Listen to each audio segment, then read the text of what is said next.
Oh no, she's muted. Damn, we had one already good starting take, with the y'all. technical difficulty. Oh Jeez, my goodness. man. We were on point. We rehearsed. What happened? You know, we did rehearse. Hey guys. What up? The club doors, the right door is open. You know, the left door got jammed a little. She had to Jimmy that. She was like, I did, but I got in though. She got in the I got in. That's all that matters. But welcome back. We here. I'm excited for the show. We're talking about one of my favorite topics, and that's when celebrities and mainstream mix with wrestling. It's honestly. You muted again.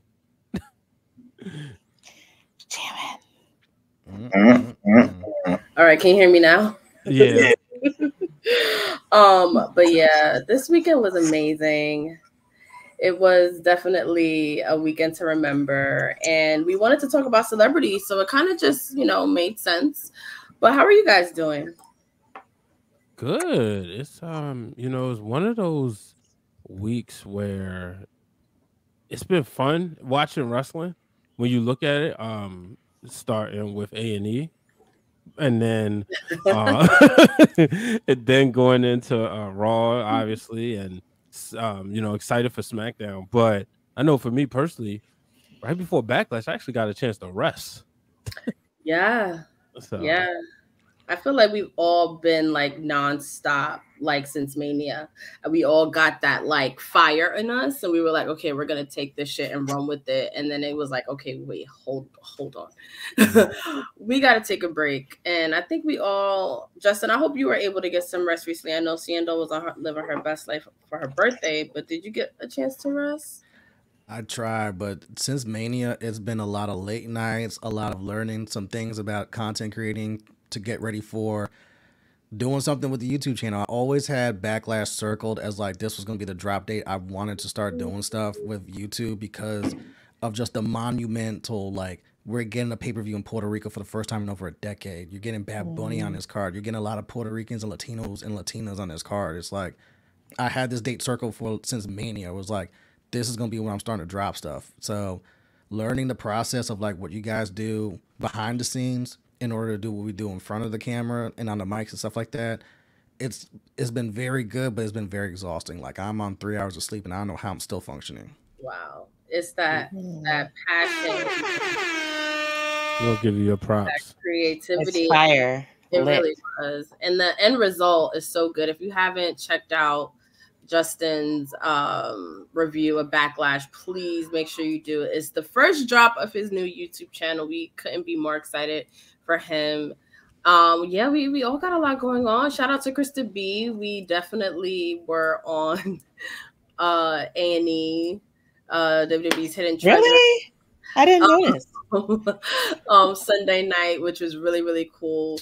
We're gonna actually drop a Patreon sharing the story of how this even fucking happened, because this was like back in like September, I think. October when the DX reunion came to Brooklyn. So we'll definitely share how that happened. But I want to thank WWE again and the producers and everyone that made that moment happen. Brian for capturing that behind the scenes moment, because we wouldn't have that if it wasn't for you. And you and KRISTA B persuaded me not to post it. Hey, KRISTA. Which I'm so glad, because I was like, oh shit, those photos. That was really, really cool. That was an epic moment, yo. Yeah. It was so much. Look, we gotta throw that back up on the Tron. Look because at that. It's so pretty. With the A&E logo in there as well. With the green, like, I love it. Oh my God, that was such a fun night. To see our family on cable television talking about DX. Like, how many times we don't watch these things on TV, right? How many times we don't watch all these A&E specials and we see people we know we've come across. But to see in our inner circle, no pun intended, it was just amazing. I marked out. I screamed. I was like, yes!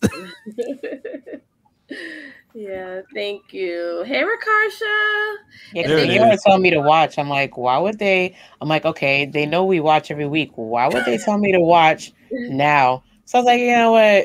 This is a reset day. We're sleeping. let's just watch it. And I'm like, wait a minute, why does that look familiar? I said, oh shit, okay. I'm like, and they're fashionably coordinated. Mama's proud. I was like, with the leather jacket and the bloodline shirt. First of all, perfect. Let's put that out there. So good, so good. And yes, Cha-Cha, who is Krista B's cousin, who is probably as big of a wrestling fan as anyone that you can ever imagine, and he always is the life of the crowd. Like, he's always like that. Him on A&E saying "suck it" and screaming is literally like his norm. Like, he's the one that gets the what chants going, and like the not the what chants, but like he'll get everyone hyped, like in the stands, and like, yeah, he's like super fun. And I do want to shout him out too. Yep, Black Thoughts knows he's been to shows with Cha-Cha.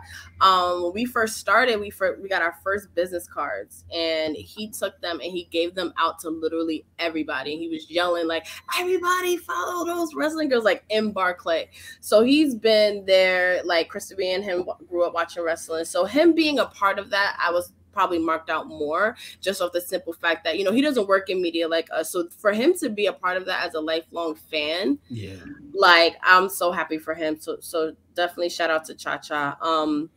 Shout out to everyone that's been just like on their shit, you know. Krista B and I have been working on so many things that I cannot wait to share with you all. And it's really because we have such like an awesome community. So I definitely want to thank everybody for the support, especially all the love that we got after the appearance. Viral. Understatement. Oh man. So just some things going on in the TWG universe this week. Thirsty Thursday is tomorrow.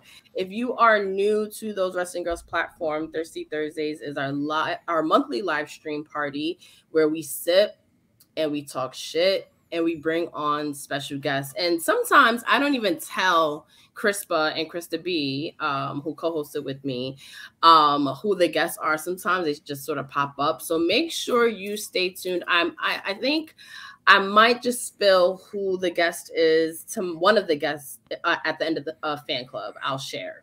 But it's going to be a good time. It'll be streaming everywhere: Twitch, YouTube, Facebook, Twitter. So you can sip anything: water, coffee. What's The Rock's energy drink? Zoa.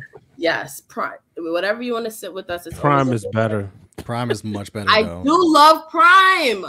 Oh my God, it's so good. And it's like sugar-free and vegan and all that shit. Which is the one that you had? What flavor? Yeah, because there's like a couple. I don't think I remember. I want to say like the orange can. I don't know. The orange one is really good. The orange one's good. Mm-hmm.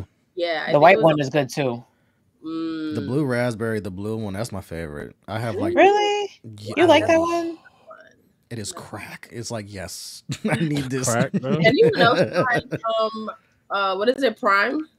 Mm-hmm. Yeah, let us know in the comments how you like it. And if you had the Rocks energy drink, let me know how you like it, because I'm very curious to see what people think about it. You need to hit up my man Ben.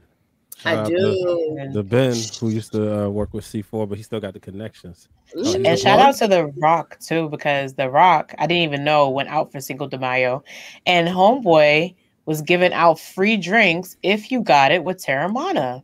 Talk about cross marketing. So I'm sitting at shout out to Newark. We went to Little Tijuana in Newark, and I was like, "Oh, can I get a pineapple margarita, but with Terramana?" She was like, "You're lucky you know that, because a lot of people don't know. We actually have to give you the drink for free because you asked for it with Terramana." And I was like, I don't know why you told me that, but thank you. Yo, I love me some Terramana, but I had to take a break from it because I felt like I just got so used to drinking it at some point that I'm like, I definitely need to like switch it up. But the energy drink, yeah, it was okay. It was okay. Yeah, it was all right. You should stick with tequila. I should have stuck with tequila. But I'm definitely just going to be hydrating tomorrow. So make sure you join us for Thirsty Thursday with our special guests. And then Friday, TWG Sounds Off with Krista B and Krista is back. stay tuned for the time, probably in the early afternoon. So join them, chop it up with them. And then on Saturday, we're actually doing something that we are going to start doing that we've never done before. We are going to start recording our episodes live. So you can actually chime into our spotlight episodes. We're going to be doing more in-depth digs into like feuds and pay-per-view reviews from back in the day, and just a lot of different things that have to do with women's wrestling. And it's like that next evolution of the brand. So I'm very excited about that. So it starts this Saturday. We're going to be talking about Carmella, which I am very excited about.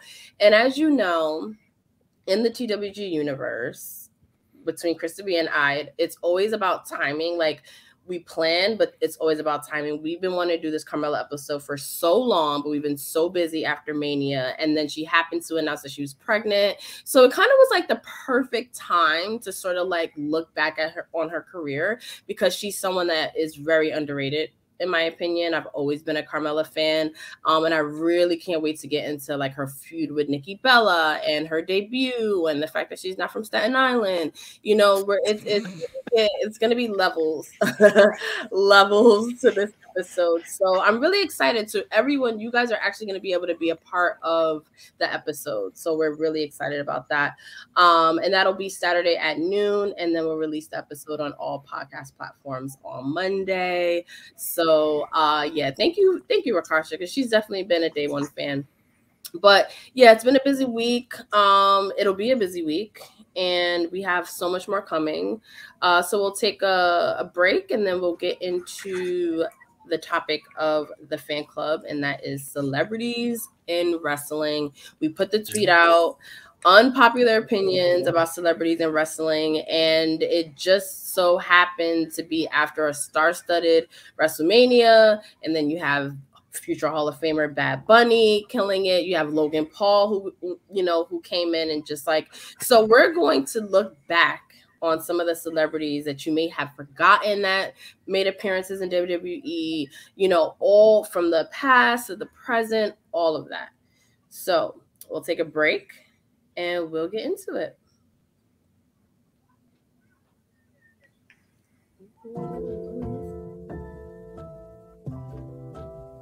But for Black History Month, we have spotlighted a Black wrestler every week, and I chose Big Swole this week for a number of reasons. So she honestly feels like family to us at this point. Like, we are so blessed to be able to see her all the time at Battle Club Pro. So she was the Icons champion for a while there, and she defended it all the time. And one thing I like about all of her matches that I have gotten to see was that she always takes a moment, whether she wins or not, and she always puts over her opponent. I'm so excited to actually spotlight this young lady. I've been a fan of her now. I'm really digging into her this year. You can put that graphic right back up, because I'm gonna give it up for my sisters from the motherland. And this sister specializes in 4 languages. Not only that, she specializes in strong style, female style. I'm talking about Miss Queen Nita.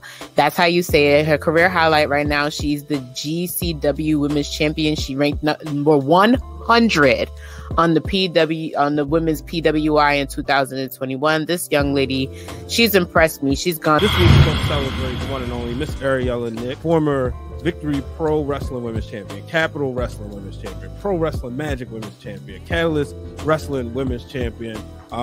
She's been somebody who's also done a lot of promos, done a lot of managing work, and if she got to get interfere in a match, do what you gotta do. That's sometimes you have to do that to make sure the person that you're managing is winning. I love looking back. Yeah, I really do. Yeah, that was a great time, Black History Month, and especially getting to celebrate all of the wonderful ladies for everything that they've been doing in the business. So before we get into things, I do want to just shout out some of the people in the comments. Of course, my better half, Miss Krista B. And yes, I cannot wait to tell the story of that as well, Krista. Shout out to Dre, who is always here. We love him. And of course, Black Thoughts, frequent member. And yes, I agree. Seindole is glowing. She's fucking gorgeous. As You usual. guys, it's just this new moisturizer I've been trying. Don't fuddle me. And I'm not even gonna touch this. Oh God, like no. We're just gonna keep it moving. You know what? I feel like that's directed at me because that has been me like the last like 3 weeks of like, yeah, 8 o'clock. Yeah, I need a primer because I need to be up till like midnight, 1, 2 a.m. doing stuff. Right. Welcome, Colts, and we are doing fine. We are doing fine. So I wanted to talk about celebrities' involvement in wrestling for a while. I have a question. Who was the first celebrity that you remember seeing on wrestling television? Ooh. Now, does it count if we knew they was a celebrity from somewhere else, or like if you discovered them? Like if I knew about them before they was in wrestling. Like for instance, I tweeted that, you know, and I'll get into it later. Like WWE introduced me to a lot of celebrities, but I think if you would have been Ray Combs, I think his name was from oh my goodness, I just drew a blank. That game show, Family Feud. Family Feud, yeah. Because I was familiar with Family Feud, very familiar with the show. And then, you know, as a child, like I watched more game shows than cartoons. And then I was, you know, watched it. And then like I saw him at WrestleMania 8, which is low key before there was a WrestleMania 9. WrestleMania 8 was like my WrestleMania 9. So, you know, I would always remember him like making fun of everybody who was coming out, all the heels in the like 8-man tag match. So yeah, that's the first one that I remember, like that he was a celebrity. Like, why is he on here? I did not know Shawn Michaels was on an episode of Family Feud. That is hilarious. So mine's is simple because I've said on Fan Club before, like the first, like the year that I started watching wrestling was 91. So WrestleMania 7, you have Alex Trebek when Jeopardy is like the shit at the time. You have Regis Philbin when Regis and Kathy Lee was like the shit. And then they kept cutting to the crowd and they kept cutting to Macaulay Culkin. And this is when Home Alone dropped around that time. So now it's like, who's that kid? It's like, yo, have you seen Home Alone? I know that is. That's Macaulay Culkin, shit like that. So that's when like I remember them really making an effort of like, yo, there's celebrities in the crowd, go to them. Or we're going to get celebrity involvement because they had multiple segments where Regis is talking to Tenryu and Kitao, or Alex Trebek is getting involved in the main event, or you're having Marlon Mabels involved in like something. So WrestleMania 7 to pinpoint it. I mean, the most iconic one to me is Mike Tyson. Yep. Like him showing up and like at the irony of him fighting. You got one of the baddest MFs in the game fighting the SOB of the WWE. I just felt like it was poetry in motion for that to happen. And then like their confrontation in the ring is pretty legendary, but it was just like, damn, like, yo, they really were like the hottest topics. One was in wrestling and one was in boxing, and you put them together. And then you have Vince McMahon also square in the middle because he's trying to like impress everybody. He's kind of like kissing Mike Tyson's ass. And then you got Stone Cold's like, I don't care. I'm here to fuck shit up. I come. I'm so glad you think you're bad. Bye. I'm so glad you said that because that's one of the things I like most about that whole segment is like how disappointed Vince is at. It's like, you ruined everything. He's like, this is why we should have made this private. We should have sent him to England or something. No, Stone Cold was like, you think you about to do this without me? No. Bless Stone Cold because he really went to the scariest man on the planet and said, do you think you can kick my ass? Hell no. Can I kick your ass? Hell yeah. And it's just like, I actually believe this. Fun fact, that appearance was after I think Mike went to jail the first time. Yeah. I think he was banned from boxing. So it was like the first, and they were able to bill it as the first time he was in a ring. Right. That's just like that marketing genius that like Vince McMahon has, where it just like made sense. You add the pay-per-view value to that. It just totally made sense, which is why. So on the tweet about unpopular opinions about celebrities being involved in wrestling. And the reason why I wanted unpopular opinions, because you have the side of where you're really excited, like, oh my God, like the game show host I watched every day, you know, is now on one of my favorite shows, essentially. But then there's another side of wrestling fandom that gatekeep, that are very protective of the business and don't feel like celebrities have a place in wrestling. But when you think about the crossover appeal that Mike Tyson had that essentially kept WWF in business, is there a place, like, or is it one of those things where it's being overdone? Like, how do you feel overall about it? Like, besides the fact that like the most popular music stars involved, but do you like when there's those appearances? Is there a place for it? Is there a time for it? I mean, going into the fact that while it's wrestling, it's also considered sports entertainment. At the time, for me, it wasn't really about the wrestling aspect. It was just like, okay, this is sports entertainment. They're bringing other elements of entertainment to get us pulled in. And I kind of felt like celebrities being there is a nice little boost. Like, I mean, think of how many people, there are people that think about Cyndi Lauper girls and want to have fun, but there are also people that think about it like, hey, like Cyndi Lauper came to WrestleMania and like supported Wendy Rector and all those moments. Like, I think of all the things that celebrities have done to contribute. It's not like they just showed up and just, you know, sat there and were like, oh, I'm here. Like, they've actually all contributed something. I mean, they weren't phenomenal as Logan Paul and Bad Bunny are in the ring, but they've contributed in some way, shape, or form. And I think that contribution, I think that matters. Sorry. Now, last week, Nikki said in the comments about Impact and how they welcome everybody, all Impact fans, right? And that's how I feel about when celebrities come, because, like, come on, you know, come to our world, be respectful. One thing, there's a quote I'll never forget. Lawrence Taylor. Now, y'all know I'm a sports fan, and Justin may find what I'm about to say blasphemy. I had no idea who Lawrence Taylor was when I was 9 years old. I just knew. I didn't know. Honestly, I didn't know that he was like considered the greatest like linebacker maybe until like 10 years ago. Because I mean, I'm always gonna roll with number 52. And he but it was the WWE that introduced me to him.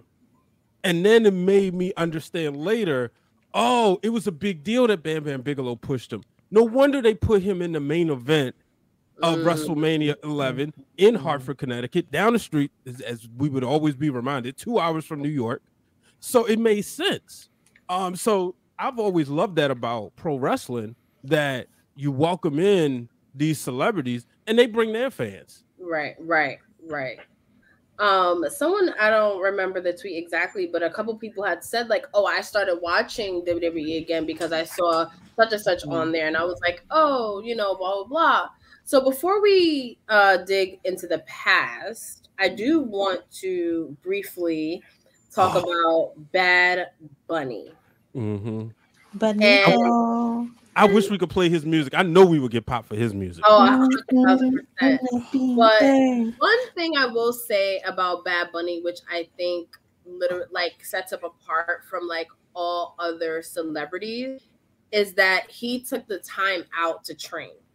He took the time out to be the best wrestler that he could possibly be. Like, he doesn't do celebrity bumps. Like, you've seen the, you know, we'll get to like the Snickies of the world, but like, he wrestles. He takes bumps. Call that a bump? He brought it. Okay? He brought it.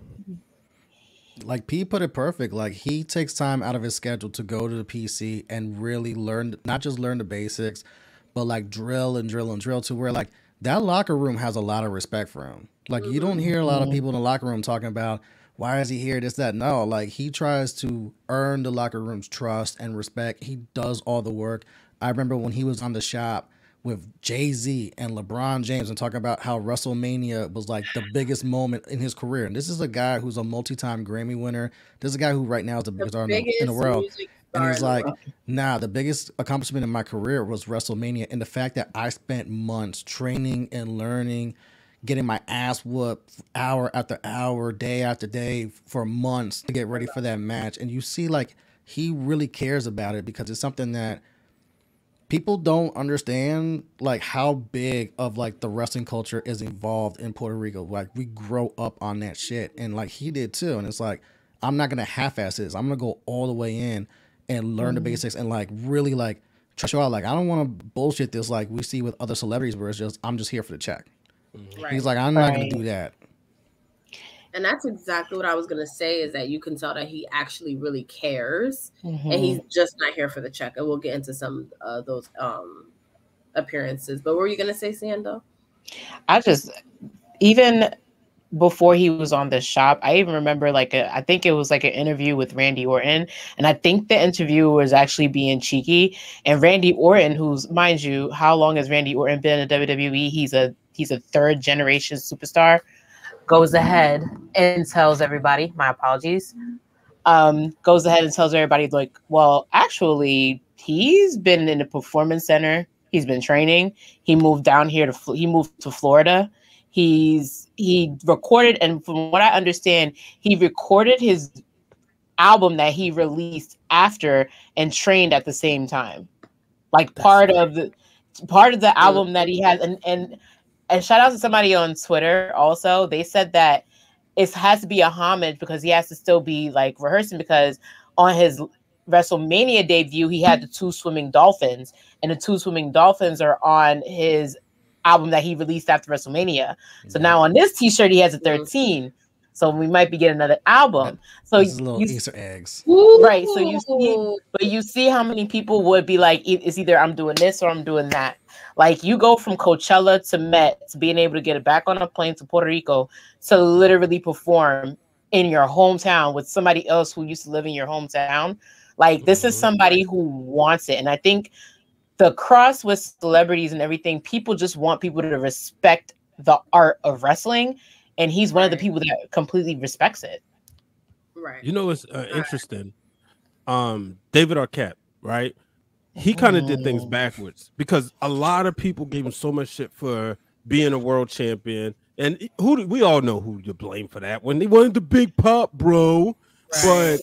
But afterwards, Arquette said, all right, fine. And he hit the independents at an earlier age, might I add. And so I definitely, think he's somebody else who gets a lot of respect now because he was willing to go, do the indies. And you could, I don't know the timelines line up because I'm saying you probably can attribute that to Bad Bunny. I know me personally, I didn't know who Bad Bunny was until WrestleMania 37, because I just, not into his music. Right. And then, again, is that crossover appeal. Hi, Nikki. And that's fair, Brian, because like some people just like there's so many different genres of music. We're not going to listen to everything, but as long as you respect it, like I don't listen to country, but I respect Garth Brooks or like whoever the big country artists are, even though that's not my shit. But if you listen to it, then it is what it is. But I'll show at least respect to it. Not going to be ignorant and be like, no, that person's not big and this, that, just because I don't listen to it doesn't mean like 19 million other people disagree with you. Right. And probably even more than that. Hi, Dylan. But yeah, I think the only thing that's probably stopping Bad Bunny from getting a contract is the fact that he's the most successful music artist in the world right now. And I'm pretty sure the checks that he gets to appear will probably be better than any WWE contract that Logan Paul. You mean to tell me he doesn't have the Brock Lesnar special? Like, so where he's like, I just want to get fucked up in the ring and leave. Like, he don't have that contract. It's kind of messed up. They probably do. You probably do.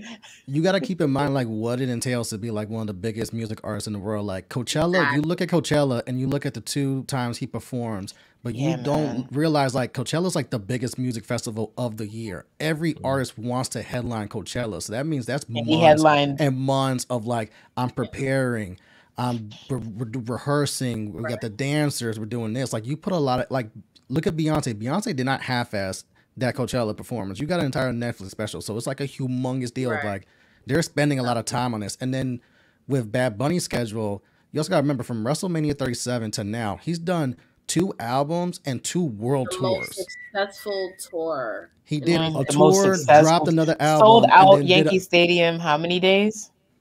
Twice. twice. Did a world And tour, it's and crazy. If he wanted to do that world tour a whole nother round, he could have easily done that. Like easily done that.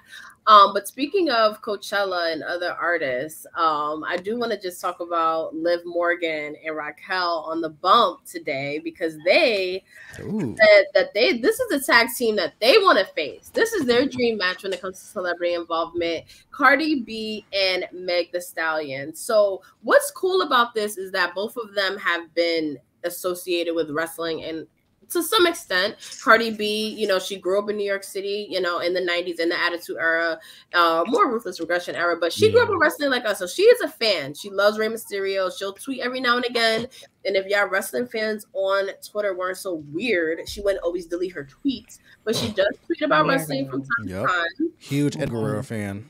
Yes. Huge Eddie Guerrero fan. Huge Lita and Trish fan. Also, Meg Thee Stallion has those epic pictures with Bianca Belair that literally broke the fucking internet when it dropped. And I almost, because I love when like two of my worlds like collide like that. And I was just like, wait, Meg Thee Stallion with Bianca Belair. So it's not like we haven't seen them dibble and dabble in wrestling. So how do you guys feel about that? Do you see them ever coming in, and were you surprised by Liv and Raquel's choice? So I was someone that tweeted out a picture of Megan with Bianca and said, WWE, it's right here for the taking.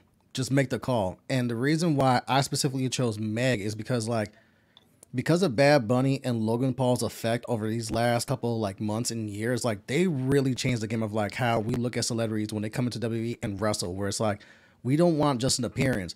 They're actually kicking ass and keeping up with the wrestlers and put them on bomb ass matches. So it's more than just like a Snooki here to get a check. Now it's kind of like, if you're gonna come here, I'm expecting you to do stuff, because you look at Bad Bunny doing Canadian destroyers and going through tables.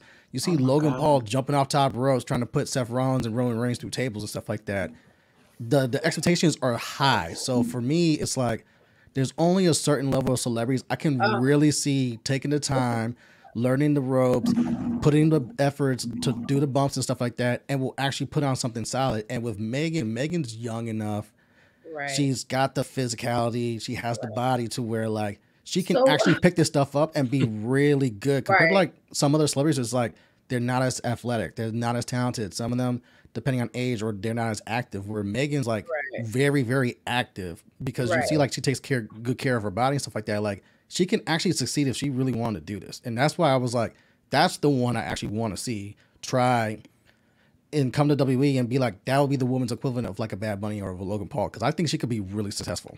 I think so too, and I feel like she's one of those people that's just like good at, like she would adapt to it. Like if she put her mind to it, she could like possibly like be a wrestler. But I would like to see that. I want to see more, you know, women kind of in that role. I mean, wrestling is not easy. So that's why I do give it up to the Logan Pauls and the Bad Bunnies that are able to get into the ring, because it's not easy. Can we talk about Snooki real quick? Everybody give Snooki a hard time. Right. I was just going to say that, because that, I feel like that's always the go-to for when people hate celebrities in wrestling. And there's also a lot of backstory to this as well. Because I want to say Melina was meant to be in that spot. Yeah. She was supposed to have the Trish spot. Gotcha. Yeah. So what was the match? It was it Snooki, Trish, and John Morrison. And I forget who they faced. Lay Cool and why do I want to say? And the Miz. No, Miz was the Miz. Oh no, shit! I'm sorry. Oh my lord. Dolph Ziggler. That makes a lot of sense. So go ahead. I was gonna say it was supposed to be Melina. You know, Morrison wanted Melina in Trish spot. So you know, if y'all remember after the match, like when they do the handshake, he just didn't even acknowledge Trish Stratus, and it's like, dude, Vince McMahon already don't think you're a tough guy. Yeah, he put him on the chopping block after that. Bingo, you know, you're going to not acknowledge one of the people who made him millions of dollars, right? So sure, you was in the main event the next month at Backlash, but you was only in the main event because John Cena and Miz needed somebody to be a fall guy, and it was a cage match. Hence why I always say the John Morrison of the tag team, not the Marty Jannetty. But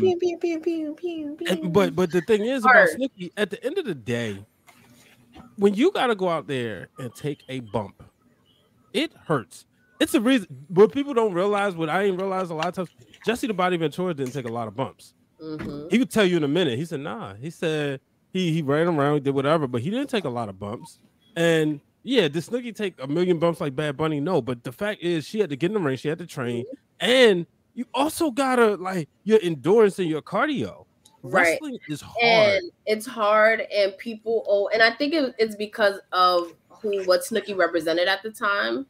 Like she was a celebrity, but she also was like associated with like a real, like, you know, that kind of like very polarizing because people felt one way or the other about Jersey Shore, even though Jersey Shore was like the biggest show on the planet, but at the same time it's like some people really did not fuck with it.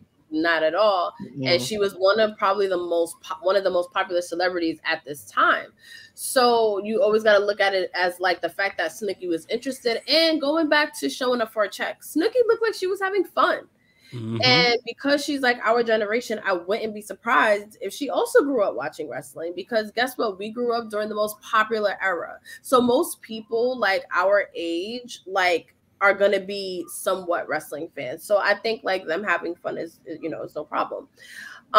One person that I remember vividly just like not wanting to be a part of things, and it was back in the 90s, and that was Pamela Andrson.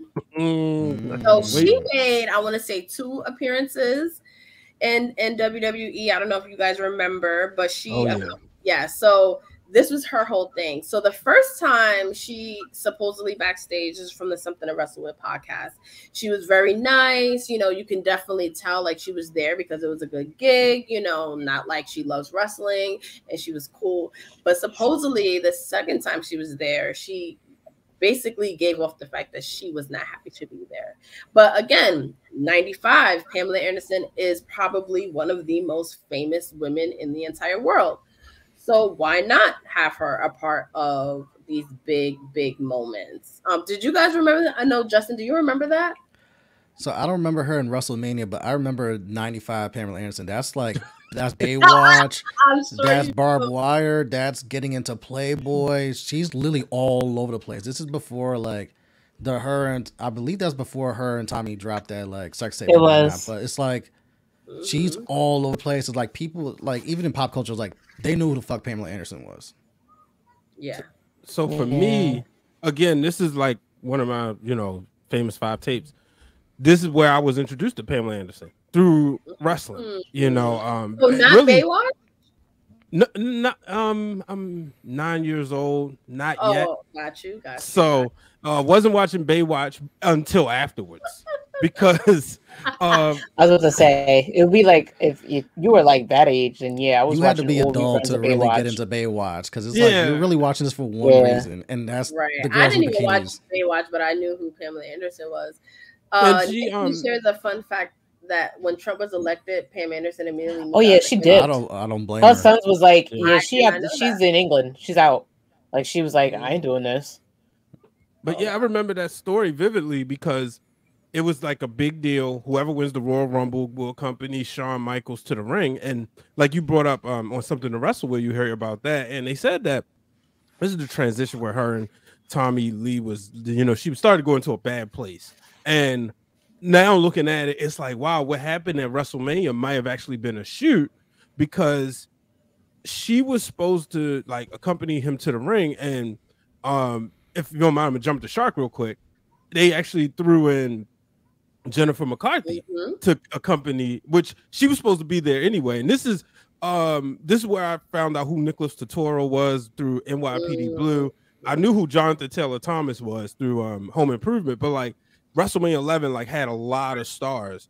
And is that the WrestleMania where they were struggling, so they just like star-studded it like crazy? You could probably say that, because it was definitely, and then they had a lot of technical difficulties that night too. But because you figure they had a whole football, like Lawrence Taylor's all-pro team, so I had a bunch of football players that night too. So you know, Jennifer McCarthy and, you know, Pamela Andrson came out, but you can see like Jennifer's all smiles. Even in the at the end when Diesel retains the title, Pamela Andrson, all right, look, just get me out of here.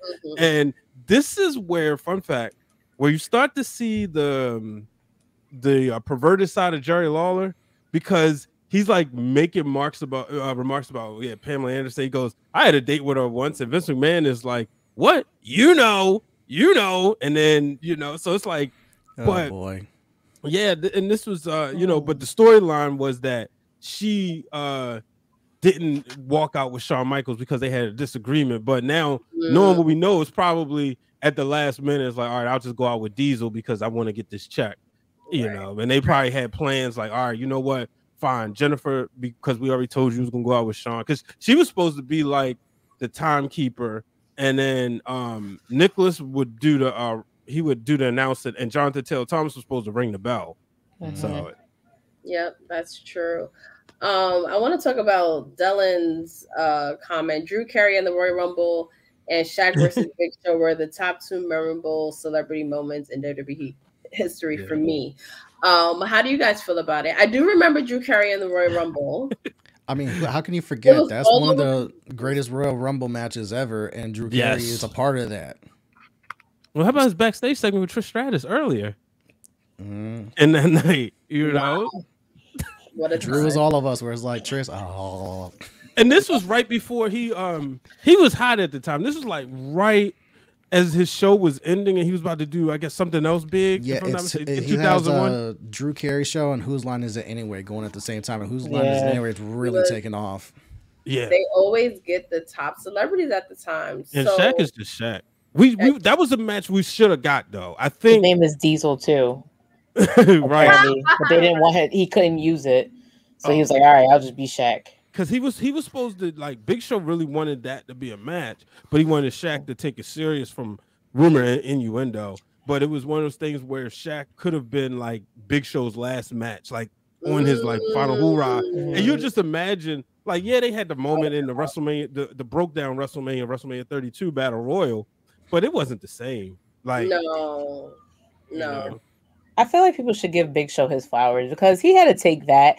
Then he had to get knocked out by Mayweather, which till this day, I think if I can have an unpopular opinion, Floyd Mayweather being there was like the most late celebrity appearance of that time, because I figured for him to come a little earlier, he's late.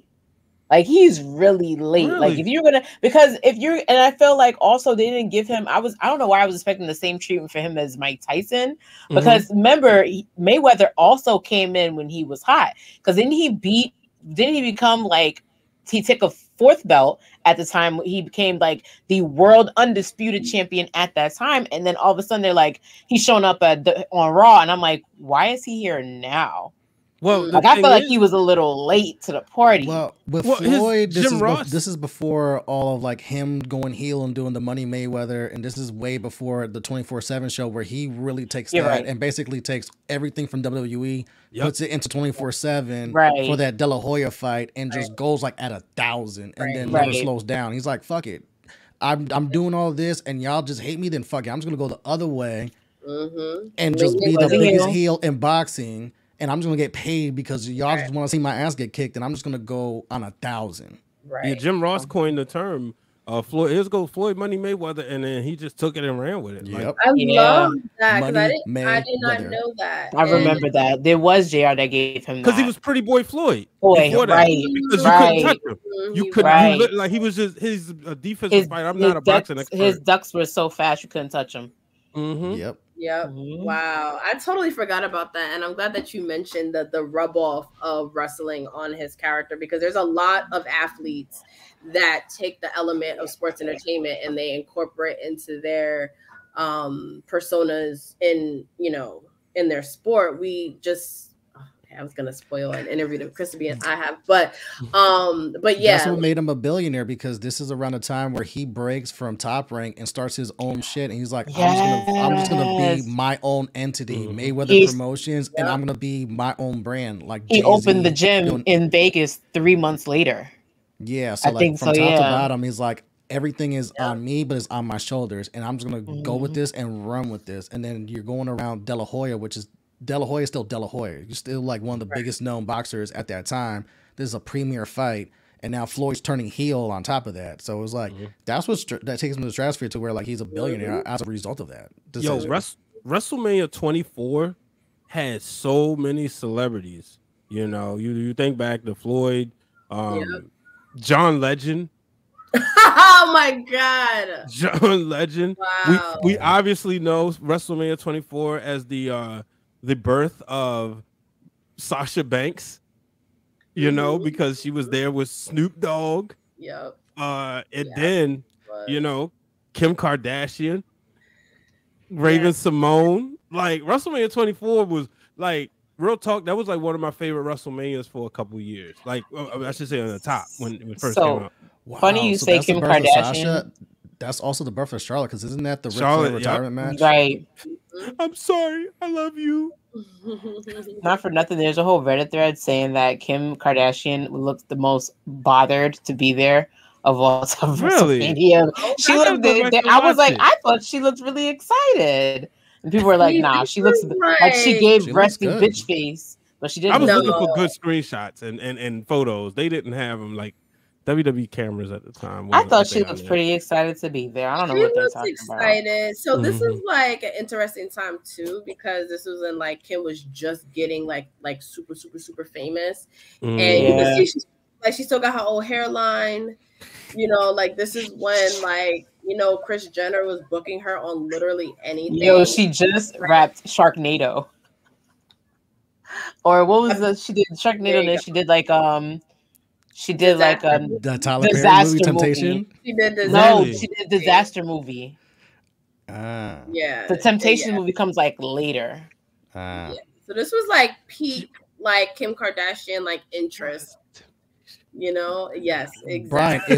Brian, it was a huge deal that she was in Temptation. That was like all over the place that Tyler Perry's putting in a movie. And it was like, why? Yeah, because they saw disaster movie and they're like, why are you doing this? Which, like, not for nothing, Kim's not the worst actor that we've seen. I've seen worse. We've seen worse. I'm not gonna say who, but this person gets booked consistently on gigs. So you got served.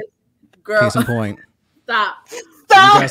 You have Omarion and Marcus Houston dancing in the fucking rain for what reason? Yo, they sold drugs. They sold drugs to dance competition, and then they fought two spiked hair white boys, which are questionable. Coming from questionable. Coming from why you chose that, Chris? We gotta talk because but you got served. Case in point. I want justice for the little boy that got killed. I want justice for the little boy that got killed and you got served. But listen to me, Johnny Knoxville though. Yes. I liked that WrestleMania match. I loved it so much. It was I needed Jackass, and they gave Jackass. It gave what it was supposed to have gave.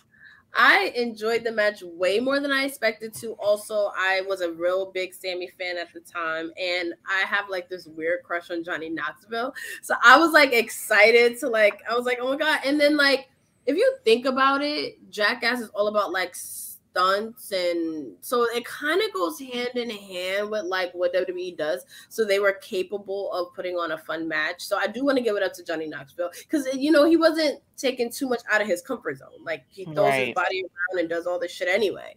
So why not do it on a grand stage? Did I tell you about right before night one started? The right near the concessions, I was like right near him, and no, I gotta find that video. I'll send it to you. He was walking through and we were like chanting, and I'm like, oh shoot, that's Johnny Knoxville. And he's like, he's got the camera crew and he's like saying all the stuff to Sammy. And one of the things I remember, shout out to KRISTA B, was doing an interview with Sammy. What was it that day, at during the Prescas, and he was talking about how he's like, yeah, Johnny put my phone number on the billboards and put it everywhere. And it was just like that feud was so much fun. And that was like one of those matches. You had to be there. Like, shout out to my boy Cassius, because not like a big wrestling fan like he used to be, but he was there. He was like, yo, I gotta admit, like this joint is hilarious. Like Johnny Knoxville did his thing. He did. Like, it's one of those that you really had to be there because like This is how I Where were you remember sitting? that. How far were you? I was on the floor, dude. Right. I was in the rising, so I'm on the floor, and then like the guy next to me was like that. He picked that match to go for like his bathroom break and the concessions stuff like that. Ooh, so while he's gone, we get this match, and then he comes back. He's like, "What the hell did I miss?" Because I'm over in the bathrooms, and you could just hear the fucking stadium going ape shit nonstop to where like everything's shaking. Like, what did I miss? I was like, "Bro, you picked a bad time to miss Johnny Knoxville versus Sami Zayn." And who would have thought those words would have actually came out of my mouth? But then you have just them two in general, and then the layer upon layers of Jackass. Like, it's to this day when Wee Man comes out and everyone's going ape shit, and I'm just losing my mind. It was such a great match. And then for me to like run into them when we're going into the after party, you know, and I'm going to meet you guys, but then I'm passing by like the whole Jackass crew without Knoxville. I'm just like, I just watched y'all fucking wrestle, and I'm literally like, I could touch like 3 of you right now if I wanted to. This is surreal, but yo, Justin was MVP that night. That's all I'm gonna say. Yeah, that was changed my life ever. You know, the thing is, I have to say, man, Bad Bunny set a new standard, and everybody since like there hasn't been a celebrity wrestler when you think about it who's like really like dropped the ball. I will say this though. I want Stephen Amell in another match. I saw somebody mention him in the comments. He totally deserves another match. Because like the last one wasn't bad at all. It just now that we're seeing the heels and he's got more. Yep. He has a much more respect for the craft. I'm sure now, having like made art. So I was able to meet him in LA, and I was able to talk to him about heels, and he was so ready to talk about it. And that was very refreshing to me because one, obviously he's this big celebrity, like, you know, he doesn't have to talk to me about like his show, you know what I mean? Like, I'm asking him when the new season, you know, that it seems like such a market. It was funny. But he was like, oh, let me tell you about that. And I'll probably make a Patreon about like what we talked about. But he's another like celebrity who was like welcome, like he was open to it. He respects the art of it, and he's a fan. And he wanted to make a show about it because he wanted to present what he loves about. He called Shoemaker. He texted Shoemaker after one of the shows to call him a-hole. Yo, yeah, I would love for him to come back just for like. I would love him to come out of fan club. I'm just saying, we're gonna manifest that. I'm gonna manifest that too. And also, when is the new season of Heels coming out? Yes. We'll definitely be making content on that. But I want to. Oh, that's gonna be good. Oh, absolutely. And it has a strong storyline about women's wrestling as well, or women in wrestling, I should say. So that show is amazing. If you haven't watched it, watch season 1. But I want to go into the singers that come in, because the ones that in WrestleMania that come in to sing I want to say national anthem. Right? America the Beautiful, because Vince loves America the Beautiful. Specifically, America the Beautiful. America the Beautiful, yes. It's a better song than the national anthem. Okay. I mean, listen, my bad. It's very gospelist. You can't like. It gives very gospel. Yeah, sorry, that's not a word. It's a new word. I like that. Look me up, Merriam-Webster. Add that to the list, Justin.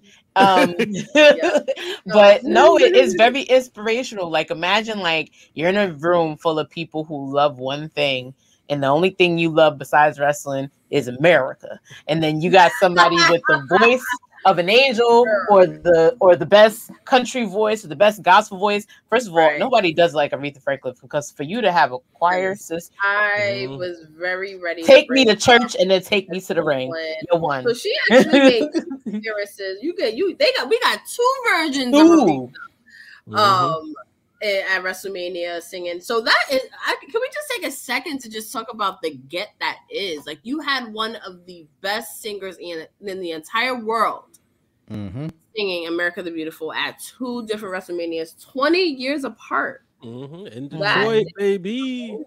That is amazing. So I've been wanting to talk about Michelle Williams. I put the comment up for a while. By Nikki Boosie. Michelle Williams, I think, is so underrated in general. Yeah. But I do remember when she sang, and it was fucking epic, yo. Shout out to Michelle Williams. Put some That was respect the on year her, yo. before at WrestleMania. She doesn't get the 22. flowers that she deserves because She she's doesn't. not Beyonce. She's not Kelly. It's Listen to unfair. me. If you come to the African church, you gonna hear somebody say when Jesus say yes, nobody can say no. I don't care what nobody say. That's the best Michelle Williams gospel song there is to date. To the point where Beyonce had to get on there. So just saying. Shout out put to some respect on her name. Beyonce. Her Renaissance tour started today, and a lot of visuals have been coming up and clips. So shout out to her and happy Renaissance Day to those who celebrate. I haven't gotten tickets yet. So. I mean, I don't blame you because you gotta have sell your first, second, and third mortgage just to get First of all, Justin, tickets. I told you it's not even that serious. If you have Klarna, you can make it work. I'm just saying. You can make life work. You can make it work. Yes. Who are some other singers that you guys remember that you were like, oh shit? Chloe and Haley actually sang America the Beautiful in I forget they sing at WrestleMania 34. I was just Fifth Harmony has done it. You said 34? Yeah, they did it at 34. I was like, wait, Chloe and Halle did that? Holy shit, I don't even remember it. And I think one thing I definitely want to mention about that is there's so many levels to it. And a lot of times these artists are the most successful artists of that era. So I think just that alone is cool to note. But then you also got to realize the crowd size of a WrestleMania. So it's a good opportunity for the artists as well. Like for Chloe and Haley, I'm pretty sure up until that moment, that's the biggest crowd they've ever sung in front of at that time in their career. So like that part of it, I think too, I don't want to ever lose that. Cause like just as much as we're like celebrity, it's like y'all lucky to be a part of our world too. Like, let's be real about that. And I discovered who sang the theme song to Evolution? Little Mix? Motorhead. No, Evolution, the pay-per-view. Oh yeah. And I discovered them from that song. So like the crossover appeal is amazing. They had a lot of... You brought up a point months ago. We was talking about we was doing a watch along. Randy Orton, Batista, and Daniel Bryan, and Randy Orton's band. And it was like, oh yeah, that's the biggest crowd they ever performed in front of. And you don't think about that, especially for like these smaller bands that's just doing wrestling stuff. No offense to them, but if they just doing most time, but like they get this opportunity. Even like this year, remember when we was at WrestleMania and all the pianists who were playing the Bloodline, and first of all, they were so in sync. Like that's hard to do. Like as a musician, God, that was fucking beautiful. Yeah, so you can see one of them was probably a wrestling fan. And fun fact, back in my old days, that used to be a goal of mine. I remember sitting with my uncle at WrestleMania. We was watching WrestleMania 35 in my house, and I was like, "Yo, how cool would it be to play drums at WrestleMania?" Now that'll never happen for me, but like he was like, "Man, I'd do that in a heartbeat." But like that used to be like a goal, like to shoot for. So, fun fact for me is that the guitarist that played for Shinsuke, I've seen her live. She was live at Giant Stadium. She opened for Red Hot Chili Peppers one year. Yo, when I tell you, the way she played at WrestleMania is nothing compared to the way she played for the Red Hot Chili Peppers. I'm telling you, it was on a whole nother level. She looked so much cooler, and I can only imagine how it sounds, because how it sounded in MetLife sounded beautiful. How it sounded for Shinsuke Nakamura, though, I would have. When I tell you, kill to just. I don't even care about the rest of the pay-per-view. Just give me that. Just give me that, because women playing guitar. I even got excited to see how major it is for Joan Jett to play for Ronda Rousey. Nobody understands how iconic that is, because Ronda Rousey said, I don't care about nothing else. I've used this in UFC. I need to use it here. And they used me to tell me that I know Triple H and Vince is paying Joan Jett bank to use that song. And then for you to add and be like, you know what? Let's add it more. She's going to play for you. And for you to walk out to Bad Reputation, yo. Oh, she used that in UFC? She used it in UFC. Oh yeah, she did, but she never had Joan Jett She never had Joan Jett play at UFC. Yeah. That was huge. You know who I also loved in NXT? Poppy. Y'all remember when she Yo, Poppy she was kicking off the shows, right? Music? I was like, refresh my memory. Weird, Poppy couldn't do. You have to go back and watch. Was it NXT? It's not War Games. Which one was it? I think she did Io Shirai's music twice. I think for a title match, right? Yeah, and then she also opened with her song for NXT show. Yeah, yeah, that was a good one. Gotta watch that. Yeah, she's definitely slept on. Yeah, she's definitely slept on. Nita Strauss. That was I was looking for that name because I know what Seindele's talking about WrestleMania 34. Yes. Because that was such an epic fucking performance. What's her name? I was like Nita Strauss. Shout out to her because that's when you hear that, when you hear the way she that's just it went right into his entrance. Oh, I always remember that. It's like I know he didn't win the title, but that entrance was just like this was such the price of admission just to see that. It's nothing like music, man. And I love like badass female musicians, so that just it just made everything like totally. And then you talk about like us on the stage. I remember listening to the Afro Punk podcast, and they had Living Color on there, and they were like, "What are some things that you think could what are some examples of evolving allyship?" And they talked about the first thing he said. He was like, "Well, there's this white boy, man. I don't know how he managed to get us. I don't know what it is about our song, but he's a wrestler and his name's CM Punk." And he actually, they said the week and a half before WrestleMania, they got the call and they had to switch some things around because they were like, "No, we really want you to come play Cult of Personality." And they said they've played all over the world. So to see that they can play in New York for a sellout crowd like that, and like they're like, it's an old audience. We've played everywhere. They've played in different countries. They're like, for it to be like that, they're like, yo, it's pretty dope that somebody saw us out like that for us to come play for them.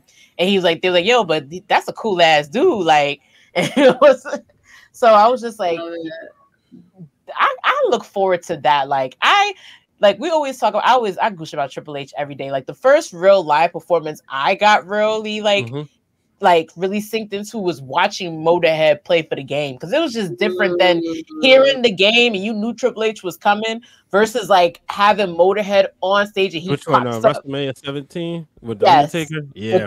When he pops up out of the band and then he just gets off and he starts walking and he's like this, yo. I was like, this is a whole different element. It kind of changes the wrestler's element to me. I don't know if that's just me. It does. It makes them not just feel you, like because how you feel about that is how I feel about WrestleMania 30 and having like the band play Bray Wyatt's entrance. And I still go back to that and just like, that is so fucking incredible. So good. And were you there live, Justin? Not 30. I went 34 was my first WrestleMania in person, but 30 is the one that I started watching again.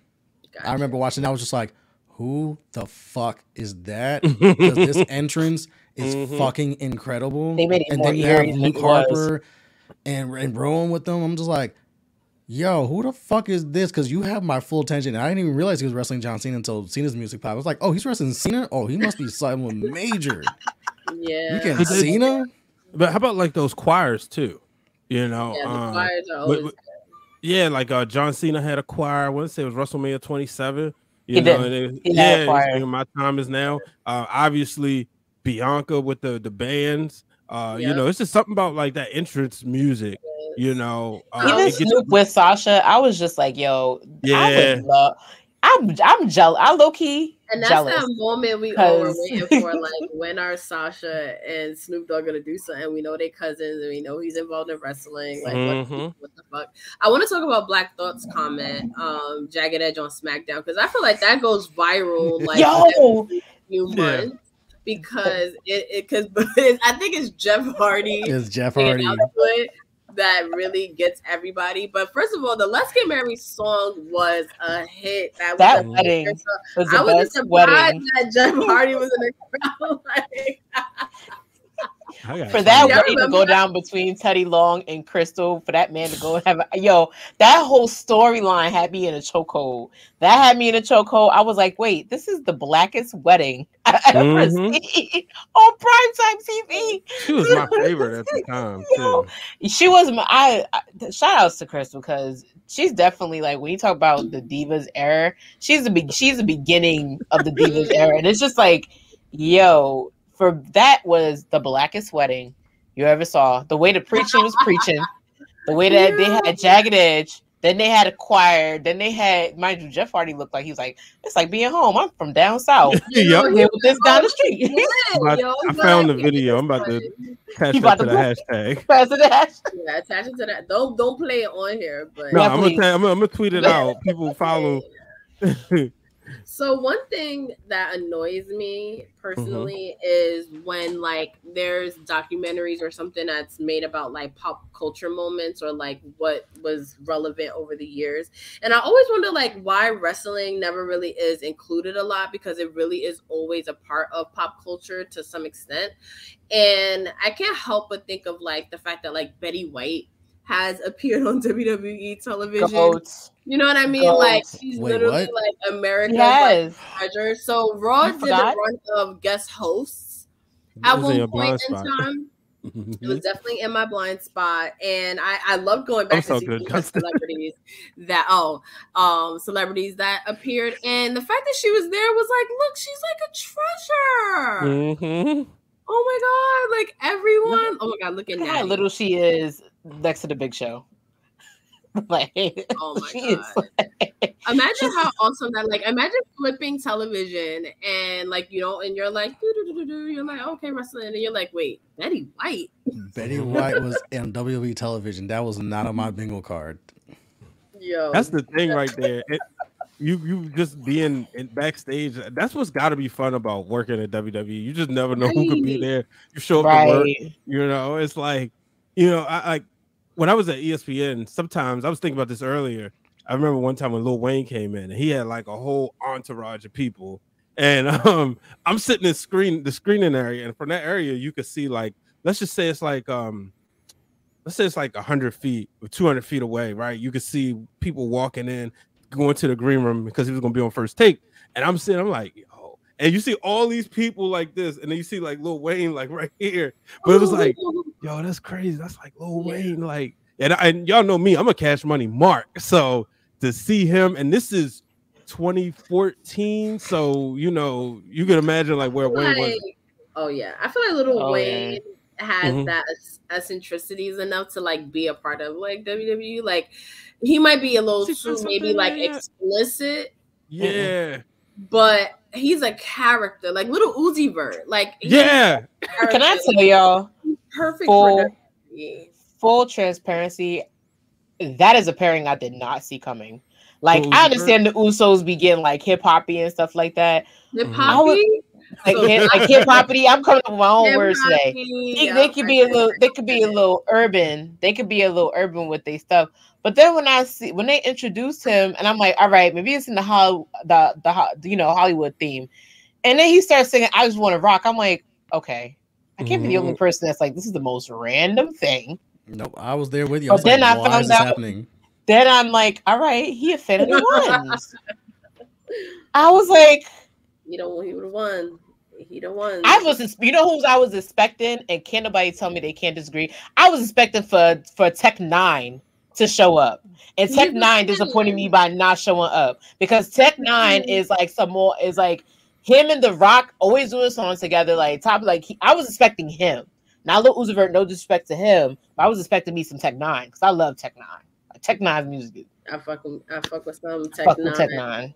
I want to go to some celebrities that people probably forgot or never or don't remember, but remember Salt-N-Pepa? Yes, that's another one. Wait, what? Refresh my memory. WrestleMania 11, baby. Oh, okay, there we go. They just came out with What a Man. What a mighty good man. WrestleMania. Look at Brad. Now look at Bret Hart. Look at Brad. He's living his best life. Yo, he was probably like, he's like Black and the Berry, huh? Hey, he ain't turned back, did he?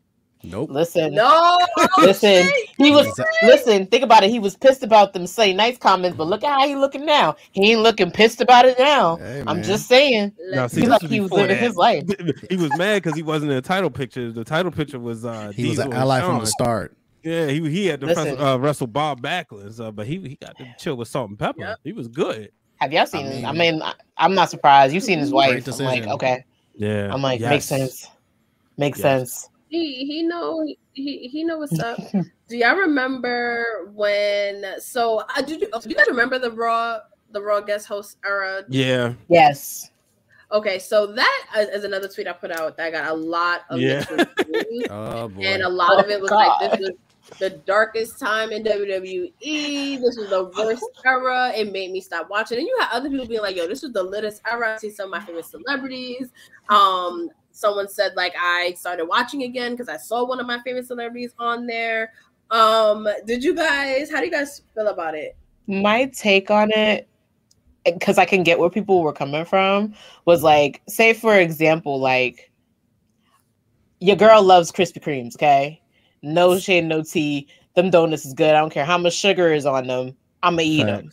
But I only get Krispy Kremes when I'm in an area. So imagine they open like me going to get a Krispy Kreme when I'm in an area versus if they open a Krispy Kreme like down the street on down the street, and I'm like, oh, I'm gonna go eat that every day. I'm gonna get sick of Krispy Kremes every day. And that's how I think people felt about celebrities. You only really saw them during like SummerSlam or WrestleMania, or when they just like popped up randomly, like while Mike Tyson had a storyline. You fast forward and you giving us one like every week. And then it got to the point where some celebrities weren't like really well-known celebrities yet. So people were like, all right, who's this guy? You jump from like Betty White to somebody who's like mid. And I think that's where people were coming from in the sentiment of like, okay, you gave us Larry King and now you give us somebody we don't know. Like, what are we doing? So I think people like the element of being spoiled versus getting a celebrity every single week on Raw. You hit it right on the head. But see, like, and then too, it was weird because you didn't know who you was going to get when you go to the city. What's the short guy's name? May he rest in peace, from Austin Powers. Like when I went Ventura? yeah, yeah, he was the celebrity host when I went to Raw, but it didn't do nothing for me, right? It wasn't like, oh my goodness, that was so good because he was there. It was just like, oh, okay, cool. You know, it was one of those things where I kind of just took it for what it was. It wasn't a thing that I just had to like hate on. I saw a lot of people just hated on it from the start. Right. It was just like, all right, it is what it is. And then it was also that weird blend because remember they were doing it during PG time. So you had Kevin Hart on one week, who's like a profanity using comedian, and then the next week the Muppets were there. So it's like, okay, like, and I think, what lane are we in here, people? Remember Bob Barker? Remember Pee Wee Herman? Yeah. And they loved him some Pee Wee Herman, yo. I loved him. Pee Wee Herman was lit. He was a good host. Some of y'all too young to remember when Pee Wee Herman was really a thing, and he was fucking over like Rover. That was Lita said he was a fan of him. Yeah, I mean, I can totally see that. There's a reason for it, but somebody made a good point against all the points I was saying before about that bringing people in. But somebody said that it only worked for North American fans because if you didn't know a lot of those celebrities, you know what I mean? Like a lot of those were like TV celebrities, local celebrities, and you didn't know until you got there who it was. So a lot of people said it took them out of it, which I thought was interesting. Yeah, they didn't bring a lot of people from like across the pond that were like, I mean, they brought a lot of internationally well-known people, but not a lot of like British people. You know what I mean? Like I would have liked to seen that. I mean, case in point was this year's WrestleMania when like a lot of people like, who the fuck is KSI? And I'm like, I know KSI through the Sidemen. I'm a boxing fan, so I know KSI also boxes. The YouTube generation definitely knows KSI because he's one of those that's like, if you know Logan Paul from through social media and YouTube, you definitely know KSI through the same mediums. But for a certain generation, like for the older heads, we're like, who the fuck is KSI? But it's like, if you don't pay attention to boxing, you don't know who he is.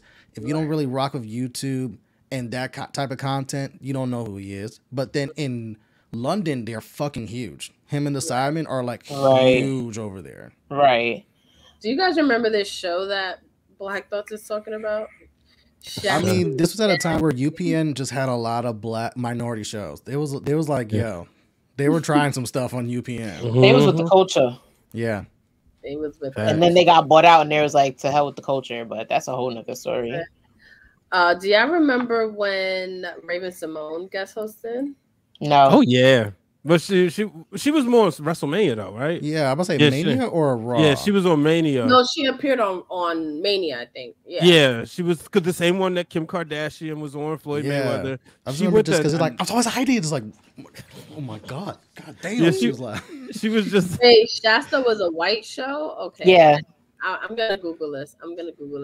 Because I need to know what's up. But that was the thing, like with the Raw era too. Like at the end of the day, USA Network is a television, network, and they loved it. I'm sure because it was like, okay, this is gonna bring ratings if you put somebody's favorite celebrity on there. I mean, y'all remember in the '90s, if we can reverse it, if you heard Stone Cold was gonna appear on something, you might have tuned in, especially if you was old. If it was a show that was catered to you, it's like, oh wait, Stone Cold gonna be on what? Yeah, of course I'm tuning in. Stone Cold's on Bernie Mac. There, exactly. Stone Cold's doing the voice for Celebrity Deathmatch. I'm definitely watching this, and that's how it was with wrestling, and a couple people, stayed around. That's true. Can we talk about Maria Menounos really quick? Respect on her name too. Yes, because she really blends a lot of it together as being like a very well-known TV personality, a lifelong wrestling fan, and she's gotten in the ring. She's trained and she has a lot of personality. And I don't think this is a celebrity I ever hear people complaining and gatekeeping about. I wish she could have been in this era. Because I think somebody said on Twitter they want to see the woman version of Bad Bunny, right? A woman who loves wrestling, who can go out there and put on a 5-star match, right?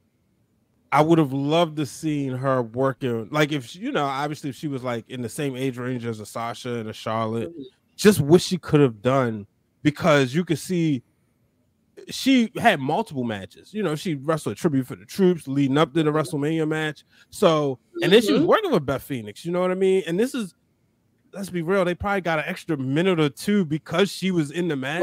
Right. But you also saw her do other stuff, like she inducted Bob Backlund into the Hall of Fame. That's a huge deal. Especially they actually have a friendship. I think that's the that's what I was gonna say. Like, too. Yeah, for them to let a woman induct a man that you don't closely associate with, I thought was just amazing. Can't wait for her to get in the Hall of Fame, get her Hall of Fame flowers. Not sure who inducts her, probably Natalya or Beth Phoenix or. And it's gonna be Natalia. That's it's in her contract. Word. Do that for all the women, and you know how that be. That's what I can book in the Hall of Fame. Yeah. Black Thoughts is right. 1000%. Like I mentioned earlier, every time Cardi B tweets about wrestling, it just gets weird, and it's always like those gatekeeping fans because they have a. That's how you gatekeep people. Thank you.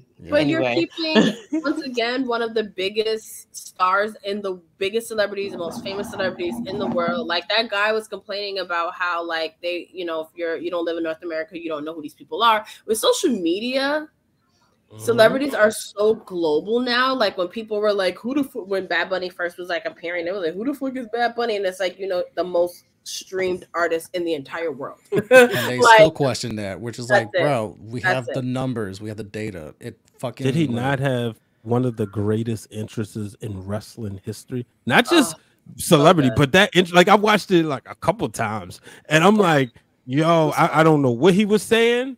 We opened up Wednesday Worldwide was like, how many times have you listened to his song? Shandaya? I had to Google what it meant, and it just sent it, and I was like, another thing to have kids and grandparents singing those lyrics in their native tongue. They hit on the street. They know what it was. They knew what it was when they was coming in the ring. But I'm saying that's our shit in Puerto Rico. That's where I was like, nah, they know the lyrics because this was like, I said they didn't, but yeah, it's just beautiful. And to see like him go out there, and Triple H says this all the time, especially about The Rock. He says he get a different type of goosebumps that he can't get on a movie set, right? And it's just a difference, you know. Bad Bunny not getting that same type of goosebumps when he's performing, but you saw like when he walked out there, saw like all those people in sync singing his song. Shout out to Damian Priest for him to keep his composure and stay. I don't know how, because you know, yeah, especially. And I'm so glad that they didn't force this match into a Seth Rollins or a Roman, you know, just because you know what though, like Damian Priest deserved that moment, you know, especially it had the story. Bingo. And when I saw him come out in his WrestleMania gear, I was like, oh my God, like you just want to fuck around and find out. And that's the reaction towards a heel that you're supposed to have. Like, you're both from the same town. You know, everybody's loving somebody more than you. And you like, y'all want me to be the bad guy. Okay, I got you. I'm going to whoop your favorite boy's ass, but I'm going to show him what could have been by wearing the shit that it was back then. Like, that's just... For him, he's gained my respect definitely since Backlash. So I'm like, again, you guys said it perfectly. Your composure, like you see the composure on, and we'll get into it, was the Lita Vega versus his composure. Like I would have lost my shit. I would have been shitting my tights. Let's be real 100% about it. Like that to me is professional, and he held it down. They both put on a great match. They both put on a great match to me. It was a great moment. So let's close out our celebrity segment with who are some celebrities that you would like to see make appearances, and besides, you know, just ones that you're just like, yo, that would be like really cool. Like we know the Cardi B's and Megan Thee Stallion, but who's somewhere you're always like, yo, that would be like really cool. That would really LeBron James. Oh yeah, because he was in the stands when he was just drafted. That fucking viral ass moment. Yeah. He was just drafted. Yeah. So Brian says LeBron. I'm gonna go Damian Lillard because Damian Lillard is a huge wrestling fan. He cosplays as Stone Cold Steve Austin. He has the outfits. He has the belts. He is a huge wrestling fan, and I think that would be a big benefit to WWE. Wait, I'm sorry. Who is this person? Damian Lillard. He's the star guard for the Portland Trailblazers. He plays for the NBA. Okay. Gotcha. But he's a humongous Stone Cold fan and a humongous WWE fan. So it's like, that's a marriage that's just made right there. It's like, you can't get LeBron. Lillard's right fucking there. He's probably like waiting on the phone like, Trips, I'm on speed dial. Well, just imagine him in Austin. Just him and having that moment, sharing a beer with Stone Cold. Make his whole entire life. He'll be like, I will gladly take a stunner. Yeah. 1,000%. I love it. You know who I don't want to see make an appearance in WWE? Conor McGregor. Ooh. I feel like that's imminent though. Especially with this deal. He is such a piece of shit person. I think he's gonna be like AEW. He's a real life heel. Like he is a real life heel. I know Irish journalists that have like the wildest stories about him. Ooh. And so I don't want him anywhere near, but like you said, Seindole, unfortunately, I think it's inevitable. Like he literally talks about how sports entertainment has inspired his, you know, the Vince McMahon walk, like all that. And he, you know, they know what value it would be to get that name in there. Especially with the endeavor of it all. But I could definitely see him in AEW just because I feel like Tony would feel like he's doing a big thing, paying him all that amount of money to come on. Wait, so Terry Crews was in WCW? Yeah. I forgot what. Yeah. I mean, is this like he made an appearance? There's a lot of celebrities in WCWs on too, but they're just not that memorable. I don't know why. Like the only person that I can really vaguely is Dennis Rodman, to be quite honest. Because they had the Last Dance documentary where they talk about how Rodman went on a hiatus from the Bulls, and one of the things was he pulled up on WCW, and the team was like, what the fuck? We're in the middle of a fucking championship run, and you're on fucking WCW with Carl fucking Malone and Hollywood Hogan. What's going on here? Y'all remember the No Limit Soldiers? That was having the time of his life. The No Limit Soldiers about that. 99 when they was going against the West Texas Rednecks. It was Barry Windham, the late great Kurt Hennig and the rest of the crew. Was that Rap is Crap? Rap is Crap, yep. And that's when Conan and Rey Mysterio. This is when Ray first took the mask off. Hey, Oh yeah, I have to watch this. Rap is That was a thing. that was a song. I probably listened to that like once. That was a thing. And we're just like, that joint was a banger. I don't care what y'all what? I need to find that. Can somebody send me that through the group chat? Because I got you. I got Yeah. you. how did I miss such greatness? So, fun fact about celebrities in wrestling is what's his name? Master P bought a promotion at one point. He might still be co-owner of a promotion. And Little Scrappy, I remember him. Yep. He was Yes. wrestled at one point. And Stevie J, y'all know him Yeah, from they was the they tag were team. tag team champions in his promotion at one They point. was the champs. It got weird, shit got really weird during the pandemic. Like people were just trying to do it everything. Like, Yo, real talk. It had like when I saw the videos, I kind of thought that was like similar to like House of Glory. Like I thought that was like a sister promotion. But yeah, that was crazy. Yeah, like it's WCW always had a lot of people. Obviously, Shaq. He was right there, Bash to the Beach, and this is when Shaq was like the number one person in Orlando, so it made sense. Always loved being involved in wrestling. And you see AEW trying it every week. Right. They had West Side Gun on. I mean, they had Snoop Rick Dogg Ross. actually had a match there. So Yeah. I will what give I see AEW this showing credit. up? They really have embraced hip hop culture like the last 2 years as far as like hip hop artists, as far as like Grizel, West Side Gun, Fabulous. Because when they pull up in Grand Slam, they get like Trina. They get like a lot of like hip hop artists. Shout out to Trina.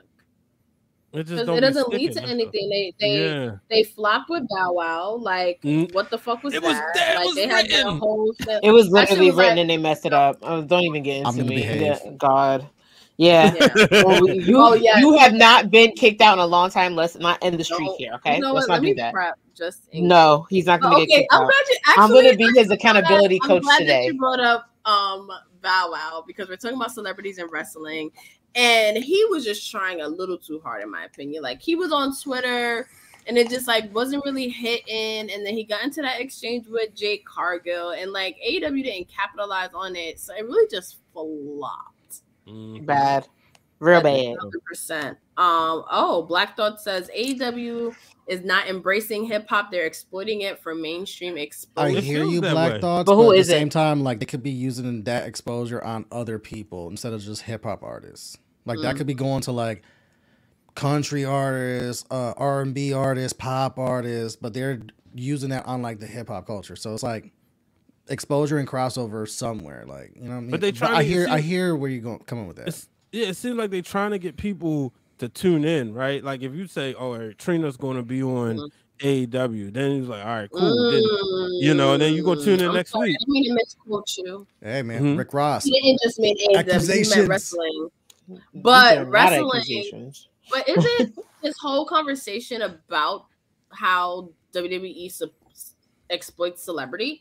Like, isn't that what this like whole episode is about? Essentially, like everybody, like think about like Ronda Rousey. Like I don't know if you want to consider her a celebrity that came into wrestling because she was such an amazing, one of a kind like athlete already, but she is a celebrity that trained like in the same way as Bad Bunny in a way that cared about the business, respects the business, and she headlined multiple pay-per-view.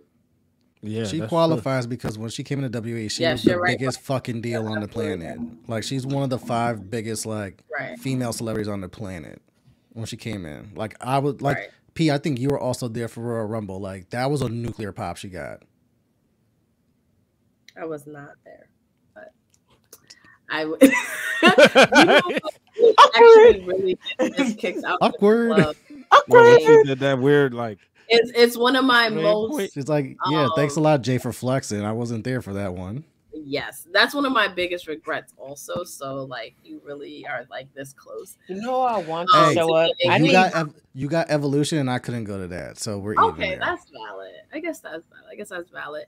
I want to real quick before we get off the celebrity topic. I want to go back to WCW because a lot of what the downfall of supposedly WCW was a little bit leaning more too much into the celebrity aspect, where I feel like WWE knows how to play it. You know, like they're not gonna have a fucking celebrity host win the fucking world championship. Like there's levels to it. WCW, they went on the other extreme to exploit celebrity and their ratings. Like, do you think WCW was the first one to make it like kind of where it doesn't work with celebrities? Because, you know, Mania, you know, Jerry the King Lawler, he had a whole feud with a celebrity, and it's like iconic to some people.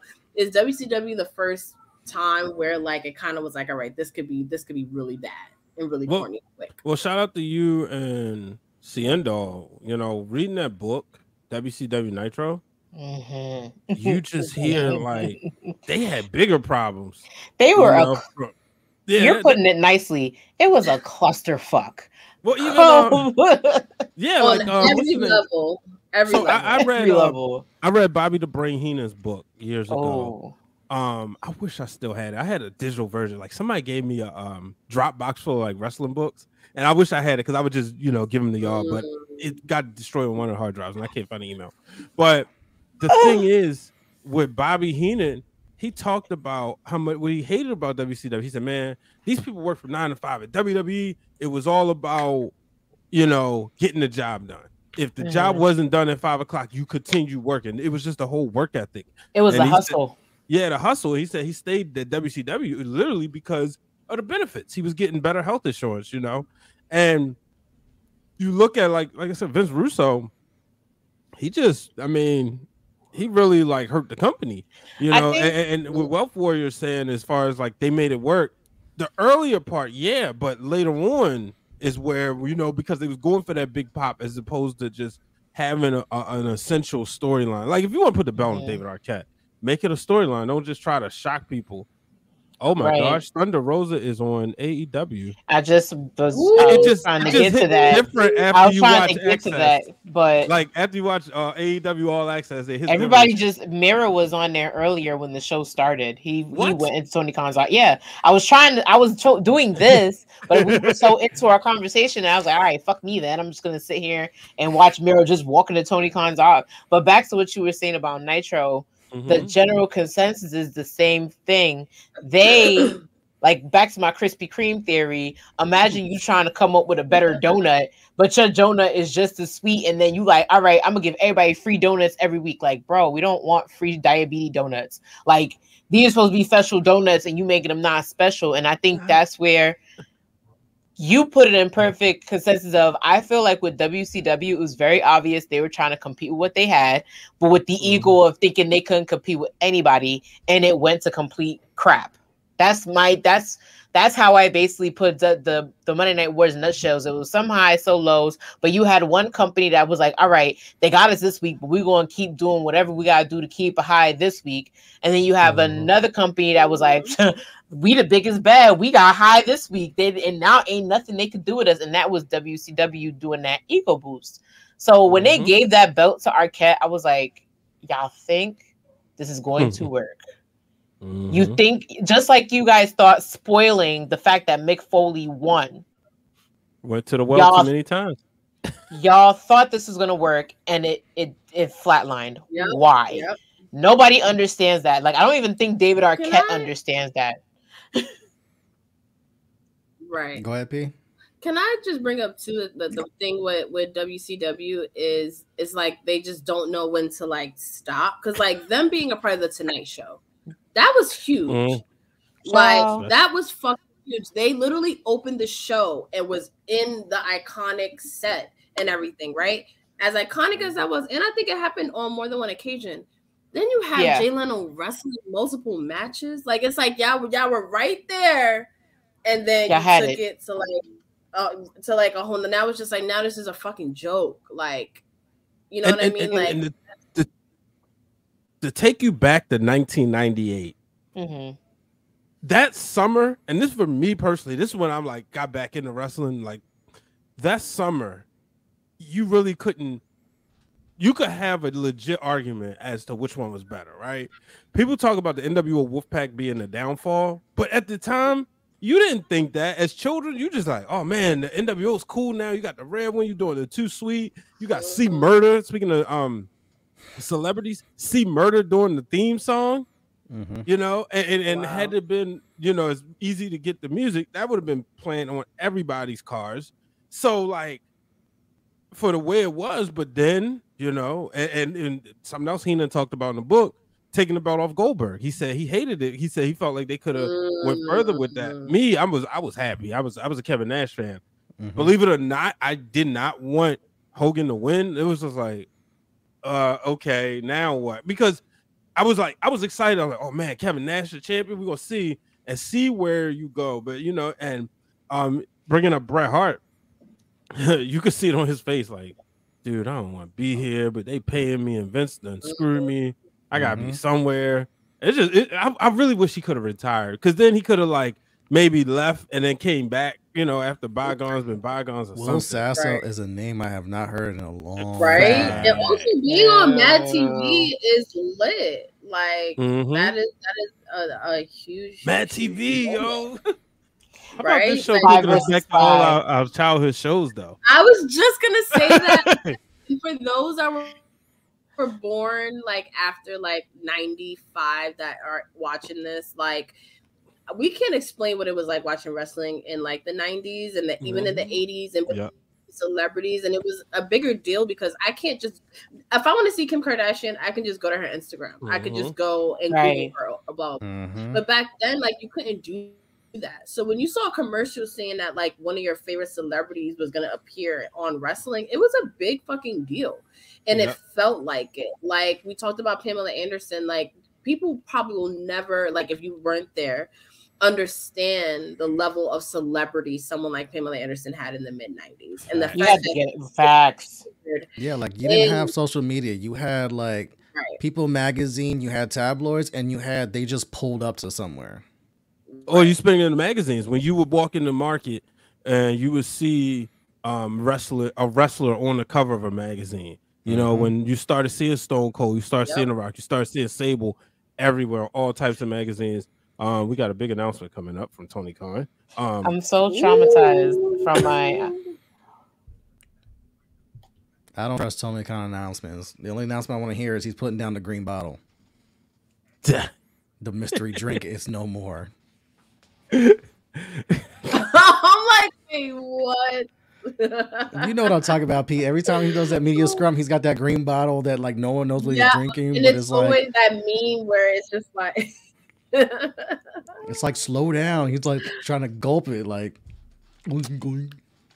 Oh my god! He said tune in next week for a huge announcement. It's about this programming. So I guess they're gonna have a new TV show. They'll probably announce the Collision deal. Her AEW Dark is going away. Yeah, the 90s, man. I think it already did quietly. I love growing up in the 90s. So hell yeah, man. Backstreet Boys, NSYNC, and Hanson. I thought he was gonna. Not Hanson. Hanson was a and then, you know, it's funny. You think about all what happened to them. No, Hanson was the shit. The last time I saw them, they were in Katy Perry's last Friday night video.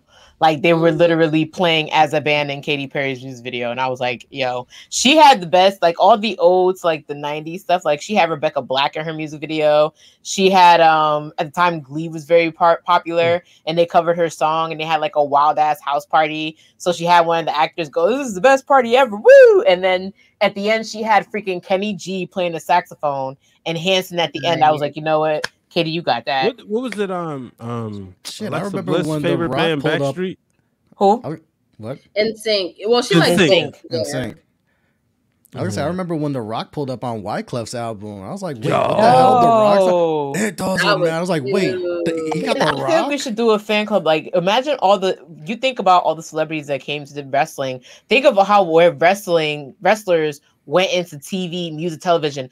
Not for nothing, I was shell shocked to see Bad Bunny not only have Ric Flair, but Stone Cold in his. I was like, what is Ric Flair doing in Chambala? What is he doing over here? And then I forgot he says woo in the song, and I'm like, whoa. You know the fucking vibes. That's why he's there. He's in there. And that was the first dose I realized. I'm like, oh, he's really a fan.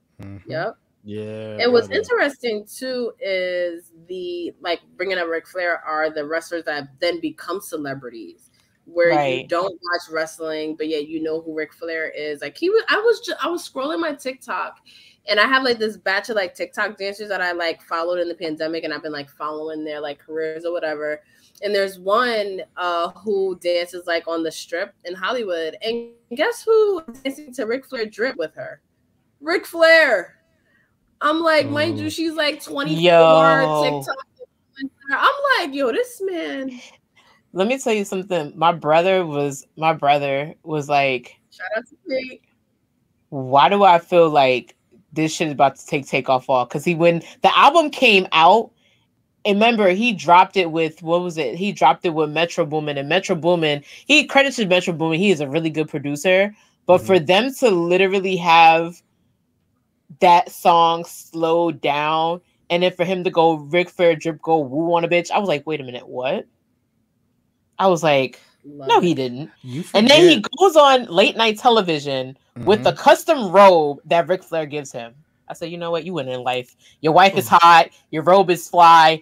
Go ahead, Offset. Do your solo thing, because you just forget how influential Ric Flair is to the hip hop culture and community. Yes, like, a lot of rappers grew up either like admiring Ric Flair or trying to emulate Ric Flair, or like had some type of influence through Ric Flair. Like, he is huge in like hip hop culture too, where like rappers really fucking respect him, but Rick respects them back too. Right. Which is why you see Ric Flair pop up in like everyone's fucking music videos. Right. Exactly. And I think he knows how influential he is. But I definitely think the topic of celebrities in wrestling is one of those things that we can talk about, because there is a lot to talk about as far as just, you know, the levels of it. I want to do a fan club ultimately about the Celebrity Hall of Fame, because there is a whole leg of the Hall of Fame with celebrities in it. There's the celebrities that are wrestling fans. So we'll be hosting multiple fan clubs on this aspect. So I do want to take a quick break, because we did have a pay-per-view last weekend, which means we have some scores from our very own Seindole we got to get into. And we're going back to our spotlight, spotlighting a woman in wrestling every week. We're putting a focus on it again. So we'll take a quick break and we'll be right back. All right. Hey, what's up, y'all? It's your girl, KRISTA B, one half of those wrestling girls, and we hope that you're enjoying this current episode that we have for you. You know, I had to come in here, interject, and plug ourselves real quick. We want to tell you about our merch exclusively on foryourwear.com. That's right. For Your Wear has all of those wrestling girls merch that you want and need, not only for yourself, but for your friends, your family, and your loved ones. We have t-shirts, we have hoodies, we have tank tops. So please go over to foryourwear.com to make sure you get those exclusive merch, those exclusive deals, and tell them that TWG sent you.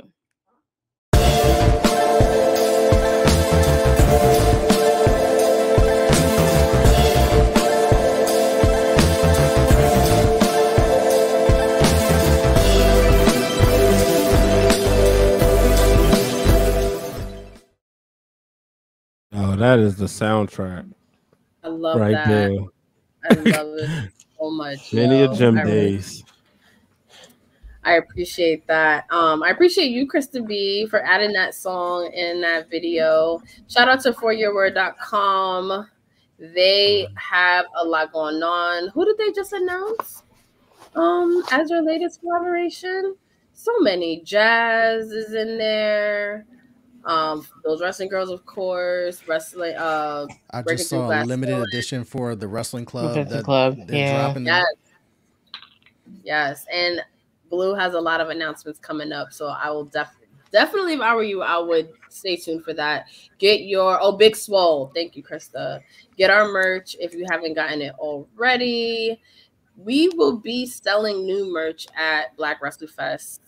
June 17th, the second annual here in Brooklyn.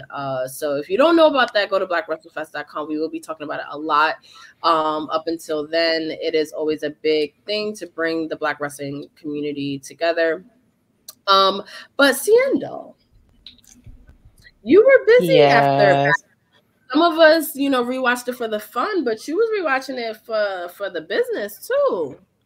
I was for some stats. There we go. It is time now. Yes. For the, can I get some cool music? I feel like it's so quiet back here. I need like some cute, cool music. Can I get production to hook a sister up real quick? All right, so let's since it's April, let's play Bakey's music. There we go. So as you guys all know, this is Sienna Scoreboard, and I always base the ratings on the following: match longevity, chemistry, wrestling ability, and storyline build up.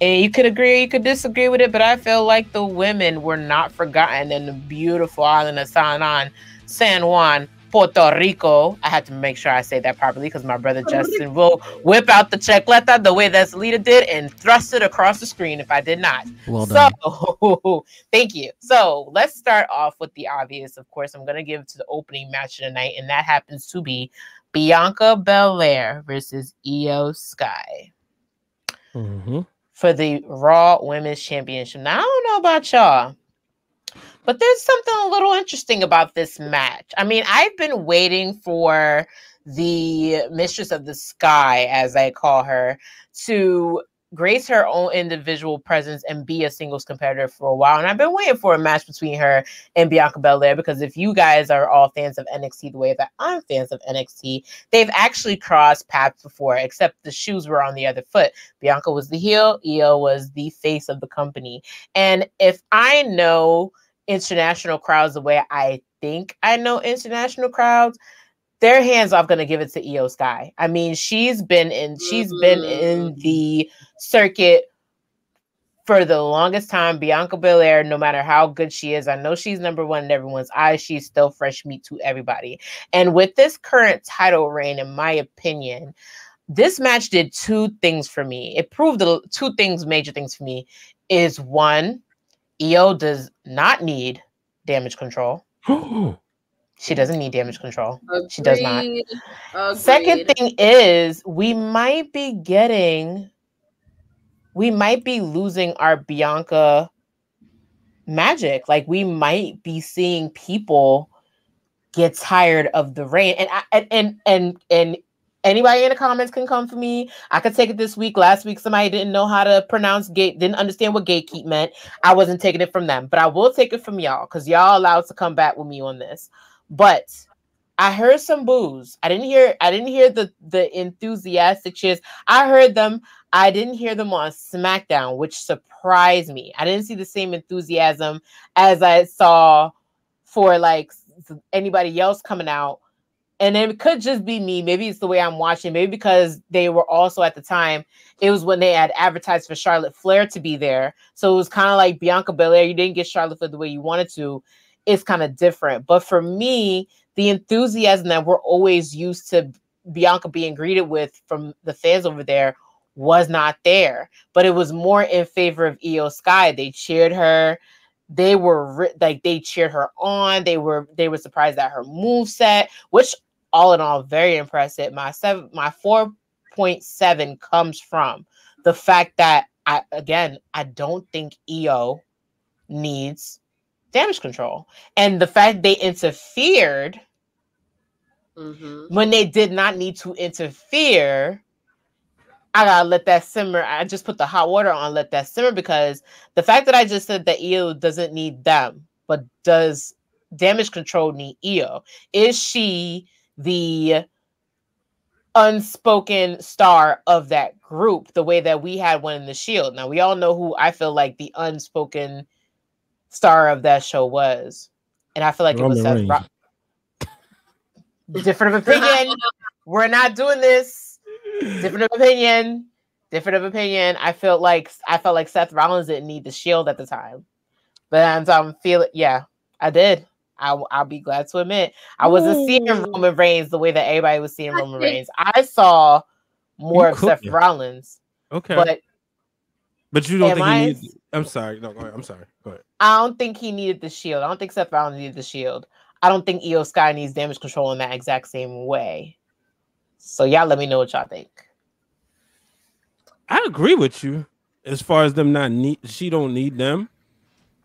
I don't think I'm not ready to say they was turning on Bianca. I got to see how things look Friday because they was in a different country, and those it's hard to judge a lot of times.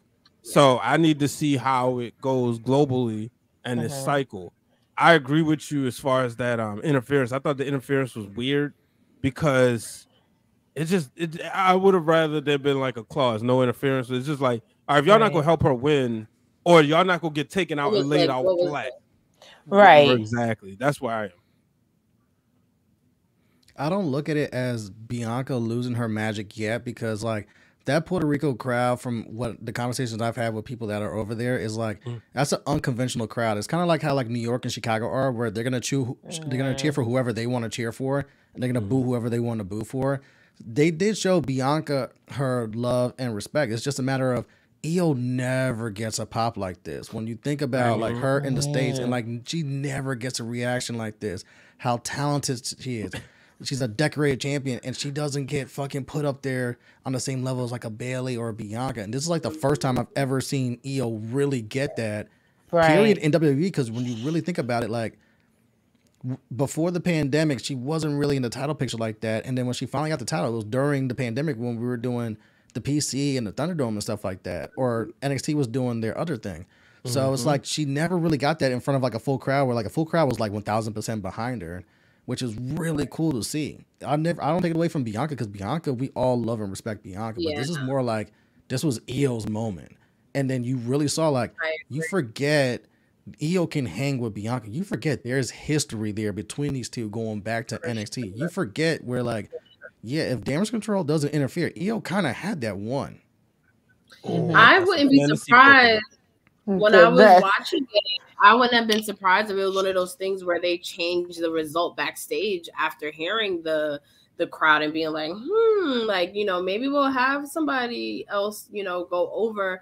And people don't know Io Shirai from NXT. And the ones that know Io Sky from the main roster only know her as being like the, you know, sidekick to Bailey to a certain extent. And I've been very vocal about that, about Damage Control, where I feel like Bailey is too big of a star and a mouthpiece for either Io Sky or Dakota Kai to shine, as far as personality wise. And then we haven't really seen Io with that fire, to me, in my opinion, except for Puerto Rico. And I think a lot of that had to do with the crowd and the moment, and Bianca Belair bringing out the best in her. But I do think it's time for Io Sky to go out on her own. And I think the botched interference and the crowd reaction, this is the perfect time to pull the trigger on breaking them up. You know, thinking about, you know, we talked a lot about WrestleMania 11, right? Night after WrestleMania 11, Sid Vicious comes out there with Shawn Michaels. And Shawn Michaels tells him, you know what, I'm going to give you the night off during a rematch because you cost me the title. And that caused Shawn Michaels to get powerbombed and ultimately to the face turn of Shawn Michaels. And it all started when Diesel said, look, you might have had a chance. You could have beat me. I would love to see something where Bianca would tell Io, like, hey, you need to get rid of them. And then it would set up like Io going against Bailey and Dakota Kai, and then ultimately climbing her way to the title picture. You see where I'm cooking with that, and that's why I'm saying, and not to use Seth Rollins. I mean, Seth Rollins that was shady for him to hit Roman Reigns in the back. And you could see that Roman get PTSD every time he see a chair. Poor thing when what's his name did it. But like, in my opinion, do I see like Io Sky kind of being like, do I really need them? Like, I love that. What's the purpose of this? Like, mind you, like I said, a lot of people, like Patricia put it perfectly. People know Io Shirai because Io Shirai is like the last of the black and blue brand. It was the black and yellow brand of NXT that was like crisp gold, like crisp, shiny gold. And she got to the main roster with these two other people, the way that we always ceremoniously bring people into the fold. However, we already know what she can do by herself. So why not let her be by herself? I need her and Asuka to have a feud. Yeah, when they Like, I spoke in need more. Japanese against each other, and the minute she was like, "Paka, paka," I was like, I know she ain't calling her stupid. Bitch. She's like, come on. And I need them to get Wendy Chu going. Oh my God. I definitely didn't recognize her the other night on Raw. I need Wendy Chu to get. I need them to get her going. But yeah. My next match though, I don't know. This warmed my heart. It was Rhea Ripley versus Zelina Vega. I'm gonna start crying. First of all, that outfit. Shout outs to the ones with needle and thread, because baby, I know that thing was heavy. I know it was heavy, and she's small, y'all. She is small. She's small, but it was finally nice to see Zelina Vega, the queen of the ring, as I call her, get every single type of this match she truly deserves. I'm gonna put it that way, because y'all know I'm big on indie circuit stuff. I don't just know her as Lita Vega. I know her as Rosita.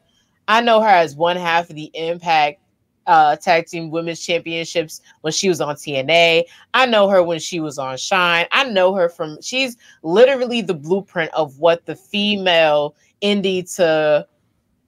She basically had the same journey as Daniel Bryan minus Japan. I'm gonna put it out just like that. So to see her in the title shot picture finally, after everything she's been through, and then to do it in front of your parents' hometown, your way of in Puerto Rico, and I had to excuse the emotion. Like, I'm the type of person that I'm like, listen, you gotta learn how to hold your composure. I didn't expect for her to be Damian Priest and be Stonewall about it. I expect for her to have full emotion because now she's a face. But we've seen her be this badass manager. We've seen her be Queen of the Ring. Like I said, she's been one half of the tag team champions.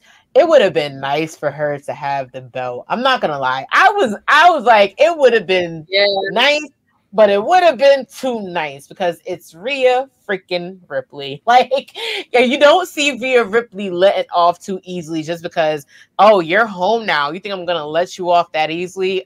Sis, no, not running that type of show. This is my belt. This is my brand. I'm gonna let you put up a little fight. I'm gonna let you get a little kicks in there, but you're not about to take this belt from me. And it was a great back and forth to the point where it was a tooth and nail. And Rhea, like, thank you, Andre. Definitely is the word tonight. To the point where you can literally get up after losing and being like, you know what, this is what it was about. Like, I am home. Like, my father is shining down on. I'm gonna get a little emotional. My father is shining down on me after everything that I've been through. And to say that this is where the dream lies. Like, I've been all over the world in WWE. If it is her last stop, God bless her. But to say that I wrestled in front of my hometown, something that I thought was like far and wide and was a dream is reality, she won the night. Point blank, period. 100%. I literally cried throughout, like, between her appearance on Friday to Saturday. Like, it was just like so emotional because we all know how much that moment means to her, which is why she had to become a baby face in this moment, because we couldn't help but cheer with her and for her. And I read it for her as well, because when you're like a dastardly heel like Zelina Vega, you don't really get the advantage of hearing like a standing ovation or the crowd cheering for you or rooting for you in that way. So for her to get that reaction in her hometown, tagging with Rey Mysterio, like, there's so many levels to it, and oh god, I like have chills even fucking thinking and talking about it. But yeah, she won the night. Like, I was so happy for her. We talked a lot about it in fan club, even last week, because she was from our knockouts. She was in the knockouts division, and we were talking about her career, her trajectory, and the couple years that she had getting released, standing up for her beliefs and coming back and, always kind of getting that opportunity, but not. And then now she had a championship match in her hometown. So, the title could have changed hands that night. And that's when, you look back at a really good match, to the point where if you rewatch it, you kind of still root for Zelina. Like, I root for her, though. I was like, dang, if she really gets this, bro. Great match. Bad Bunny gonna be like, to hell with Monday Night Raw. Come on, let's go. He probably would have torn up San Juan. They probably would have left San Juan and went somewhere else in Puerto Rico. Like, come on, no, it would have been one big block party. The way he shut down that gas station in Puerto Rico, same thing. Yep. I'm telling you. Yo, seriously, that was You know what? such an amazing night. If she had to lose, Rhea was the perfect opponent, right? Right. Because you're not upset. Because when you really look at it, you're like, logically speaking, was she gonna beat Rhea Ripley, somebody who had kicked it up a notch to beat Charlotte Flair at WrestleMania? So, you know, if she, let's say if like she was facing like Liv Morgan, you'd be like, oh, come on, like really? But this one, Damn. I'm just saying it because just aesthetically speaking, no offense to Liv, but it's like on paper, there's no way. Like if you just watching this for the first time, it's like no way she's supposed to beat her. So you accept it, but the performance, to go out there and perform with all those emotions and really tie it in, it was phenomenal, and it just another one of those things that make you love wrestling. It was a perfect spot right in the middle of the card, and you know, I love seeing wrestlers get their moment. They give their life and their bodies to so many people, and they go wrestle and put on good performances in so many other people's hometowns, places they've never been. But to be able to do it in front of their own home is always a beautiful thing. Beautiful thing. So I spoke on this on my channel, elaborate on this match. So what I'll add is piggybacking off Brian, where it's like the magnitude of wrestling in front of your home countrymen and countrywomen.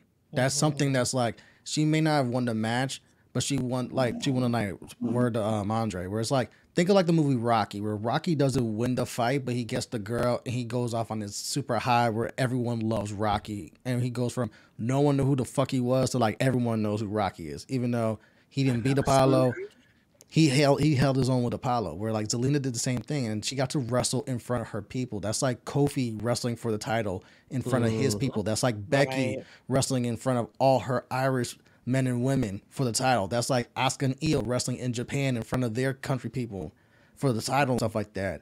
And Zelina rarely gets these singles moments. Like you go back to Queen of the Ring, that was in Saudi Arabia. Right.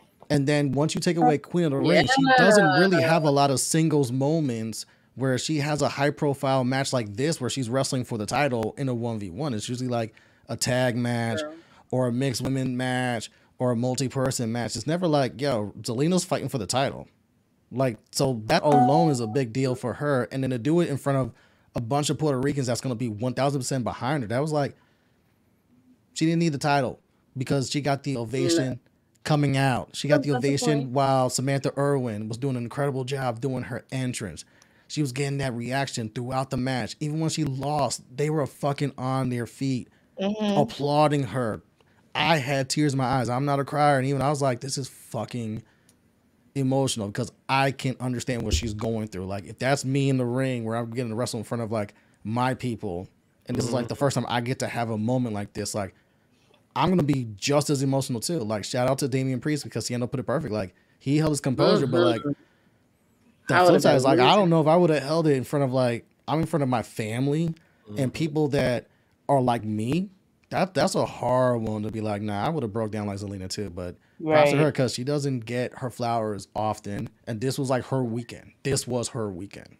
Yeah. Love it. I love it so much. Overall, I think this was a really good follow-up pay-per-view to WrestleMania. Sometimes those WrestleMania backlash. I'm glad they dropped the WrestleMania part as well. So this was a great follow-up. It was good to have good old Backlash back. Right. And it stood on its own, and it was a really good show. I saw people tweeting that it was the best pay-per-view of the year so far. Man, I ain't going that far. I mean, you gotta think about what it meant, what it means. And yo, Black Thought, you better never get booked in the fucking Bronx.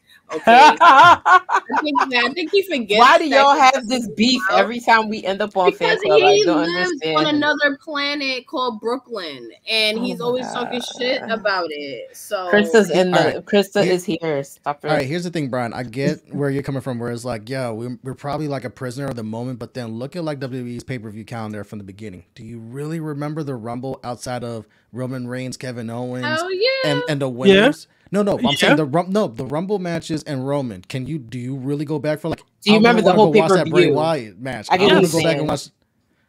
Yes. Okay. Bianca and Alexa Bliss. Do you also do the same thing for what was it, Elimination Chamber outside of the Sami Zayn Roman Reigns match? Yes. You could. This was, in my opinion, this was one of those early years. Okay. Yeah, they about to fight. What time is Okay. it? Oh, I'm gonna say it's 9 o'clock. Damn. It ain't 9:30 yet. But this is one of those rare moments where WWE has probably hit a home run. It's been a Mama needs while. on Anna J, by the It's way. Go ahead. probably, in my opinion, 98, where they've literally, or 99, where they hit a home run on every pay-per-view. Now, granted, this is the best Backlash I've seen to me since 2000. You know, when Austin had that epic return. But this is definitely up there. So, excuse me. Great. Yeah, it's a good show. It makes me excited for everything that's coming going into this tournament, which I've actually been enjoying. I was just on Women's Wrestling Talk, and we talked about it, and we mentioned just how talented the pool of wrestlers are that are either in the tournament. I'm glad they did the triple threat matches. I'm glad they're getting it, you know, kind of not over it, but I'm glad that they're like pushing through and they're making it like super exciting. They're building towards Cody Rhodes' story. So I think it's really, really good. And it's coinciding with the tournament on the end. Oh yeah. So good. I'm so into it. I miss Funny Brock, but I am happy for... I am happy to see Rex shouldn't leave Brock. I'm sorry. I mean, there's an appeal to it. Yo, when he looked at the camera. Yo, he looked pissed. And you know, they said he was like, I know this shit ain't really happened to me, bro. Yeah. Hey, man. Y'all were clowning Cody Rhodes on social media. Like, why would he run away from Brock Lesnar after he beat him and this and that? That's fucking why. You see that look where he gave him the camera? That's why. Because he made the bear bleed. And the bear's like, I want my fucking receipt right now. He made that. He seen what happened to John Cena when he got his ass whooped after WrestleMania. He said, that will not be me. I am out. Like, that's what he said. But then when he showed up on Raw, I was like, oh, Lord, I should have known. He is like, listen, he was like, when he was like, look at my face, I was like, I figured he was going to be pissed. As long as it doesn't go till SummerSlam, I don't care. I mean, why not? No. Cody got to go through these hard times. And not to SummerSlam? I mean, you got Saudi's show, then Money in the Bank, then SummerSlam. They're going to be overseas until, they're going to basically be overseas until SummerSlam for the next PLEs. Yep. Yes, because Saudi Arabia, Money in the Bank is in their Money in the Bank is in O2 at the O2 Arena in the UK, and then they're back here. That's crazy. In good old Detroit. Fun. Let's all go to 8 Mile and go pull the Don't be nice. It is the home of Ford. Okay. Is actually really nice. I think I it's expensive as shit for some reason, but I think it'll be fun. Yeah, it's gonna be interesting, man. I'm excited. And we didn't even talk about heel Trish. I see Vaughn putting the comments. It's time to rock and roll. This time I'm in control. They are having If you've been listening, I have not been sold on the Trish return and all of that was going on, but I gotta say, Monday night really sold me on the feud with Becky. I think it was amazing because I got trolled, yo. I was like, it's Becky, and I was like, no, if it ain't that, Canadians. It's Twitter. Have you been on Twitter with the both of them? Yeah, earlier today, right? Yo, I'm looking at them like, y'all are being petty, and there's been a lot going on Twitter lately. But y'all are bugging out here in these parts. Yo, this is taking me back to a year ago. It's reminding me of Bougie and Ron last year around this time. Oh wow! Last year around this time, it's those same vibes. Hell man. Yeah, man. We love some Twitter tyrants. Yep. They calling each other like Trish. Twitter tyrants. Nah, Hill Trish, she got it. She was funny. I'm like all the way here for that. Imagine we getting Becky versus Trish at SummerSlam, though. I think that's what we're gonna get. I will pay to see this. I want that. And then we got Becky going against her best friend. We ain't seen her up against Trish yet. We're gonna be at the after party, shorty. I'm with that. Fan club with Trish Stratus. Oh, it's time to rock and roll. We gotta speak these things into existence. This time we in the We show. weren't Yeah, called I'm for a done. reason. Nah, not for nothing. We in there. I'm like, ain't no way. Ain't no way I'm not going. I'm sorry. There's no way. You be like, you can't deny this face card. We gonna hit the group chat. We gonna figure out we all gonna be in fucking Detroit. We got celebrities. I'm not doing. The only thing I say is I ain't doing no Airbnbs out there because it's Detroit. I'm just saying. Chill. That's celebrity status. No. So the only people that aren't Hollywood in this group are me and Justin. So that's what we got work to do. The lies. The lies. The lies. I'm manifesting this. So by the time we pull up to Philly, they'll be like, "Oh, Justin Rich, I know who you are." I'm gonna be like, "Burr, how do you know me?" I mean, Rumble. We start the roll right. Survivor Series. We out here. We put this work in for a reason. We going. Absolutely. Okay, she just dropped her on the chairs. Who? Julia. Oh yeah. No, they putting on. Yo, they're not playing around. Yeah, there's been a lot of build to this match uncharacteristically, and a lot of people are excited about it. See what happens when you put women in charge of women. Well, cough. I just wish it would have been showcased more on the forefront because, like, the thing that I have an issue with AEW with their women, you'll have two women feuding today. You won't see them feuding no more. Right. You hear about it till 3 weeks later. Right. You know what's funny? I thought that was like a TBS championship thing. And Anna Jay is built very nicely, by the way. I thought that was a TBS championship type thing. But it's not. It's you're 1000% on the money with that. It seems to be like most of this whole thing with the Outcast versus Britt Baker, Jimmy Hayter, and now like this is the longest it's gone. Yeah. With only a few pieces thrown in there in between. This is I like it. I think they have like good star power in it because you got Paige that knows the business. And they're going to listen to her, I think, a little bit faster than anyone else. And then you got Britt Baker, who I became a fan of watching All Access. So thank you, Vaughn. I appreciate that. But yeah, watch that show if you haven't watched it. While we watch the Anna Jay and Julia Hart match, just some things happening in the TWG universe. Tomorrow's Thirsty Thursday. One of our guests will be Phil Lindsay from and I actually that's a fan club exclusive. We have not announced the guest yet. We're gonna have Talk of Champions tomorrow, but scheduling conflicts, so we put it out there. We needed a guest, so we will definitely be chopping it up with him. Very excited. I actually met Phil back in 2017. He was my editor at Diva Dirt, which I don't know if you're a women's wrestling fan. That is a throwback. OG. Shout out. What year you said? Like 2017. Shout out to y'all. Y'all was holding us down at WSU when I was over there. Oh, really? Yes, facts, big time. I really enjoyed that experience. I really enjoy working with Phil.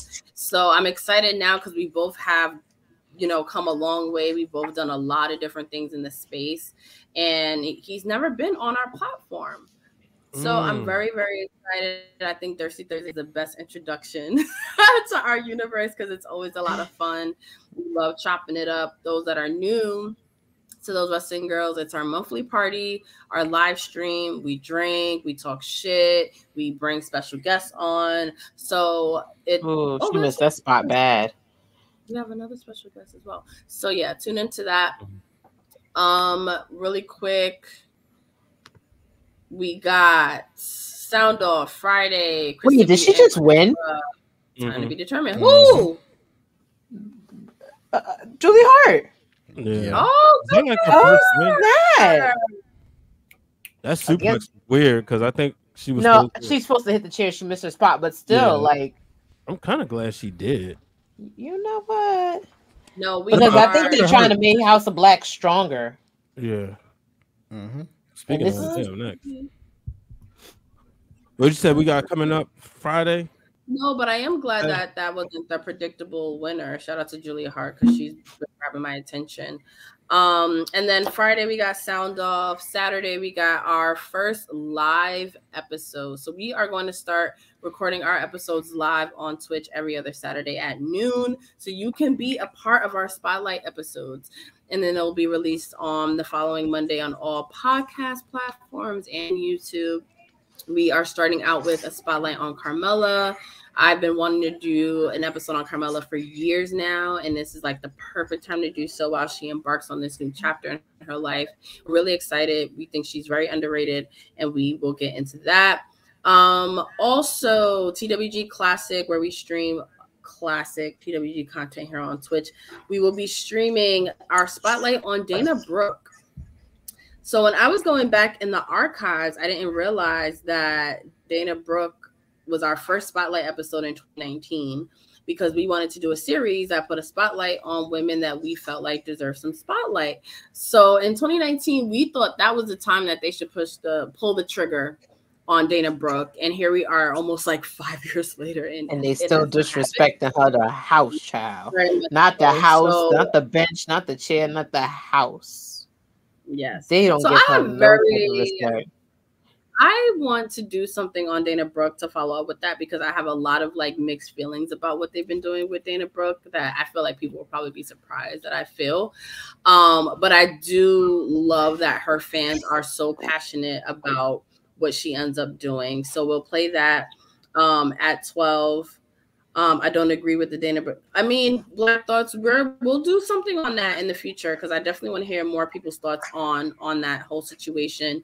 But for Sunday on TWG Classic after the Dana Brooke Spotlight, we'll be streaming we did a Becky Lynch bonus episode in 2020 after she dropped the Raw Women's Championship to Asuka to become a mom, which I completely forgot about because at that point in time, it was a record-breaking reign. It was post-Mania 35. So it was a very interesting time. And I feel like that was one of Becky's like worst reigns, in my opinion. So we will get into that. So check out, everybody was like, oh my God, what? So check out that spotlight streaming on Sunday. And then it's on our YouTube. And, you can always check it out. I want to hear what you guys think about that. But yeah, a lot is happening in the TWG universe, and I love being able to come on here every Wednesday and chop it up with you guys and the crew. I'm kind of blanking on what I want to talk about next week. So I'm thinking I want to put out a poll out there. So I always wanted Fan Club to be about a topic where we kind of just talked about our different opinions, people come into the chat.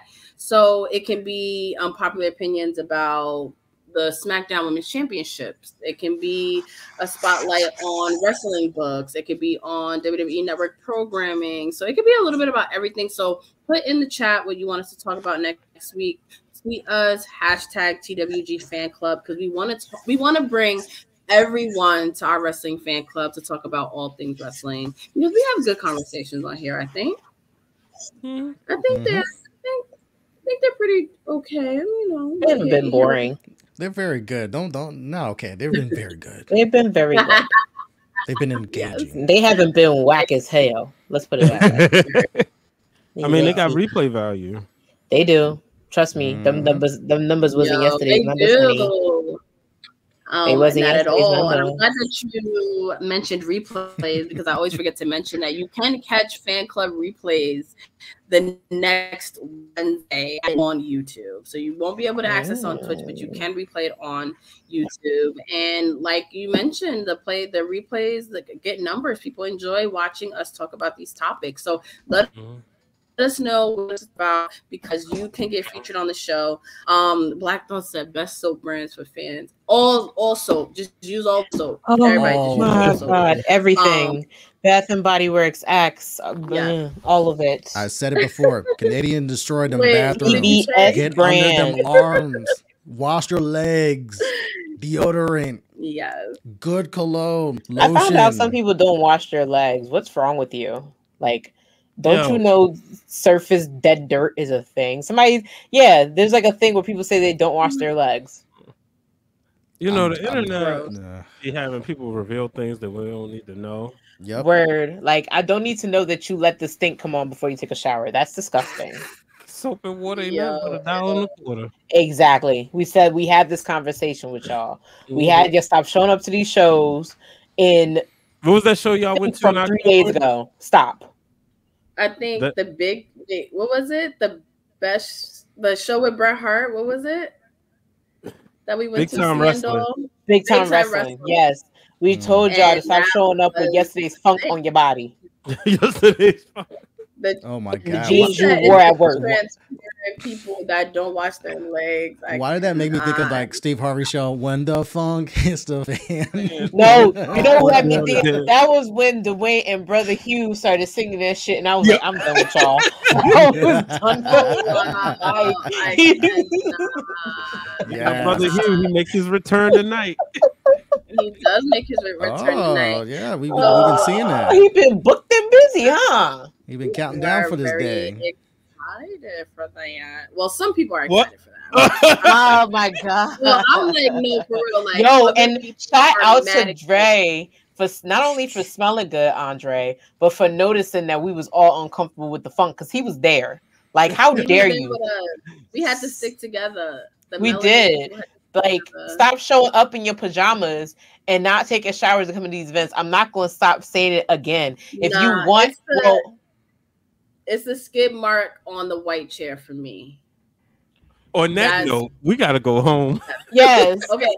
So really quickly before we head out, I do want to shout out a woman in wrestling who also had the weekend of her fucking life this past weekend in Puerto Rico, and that is our good friend Issa.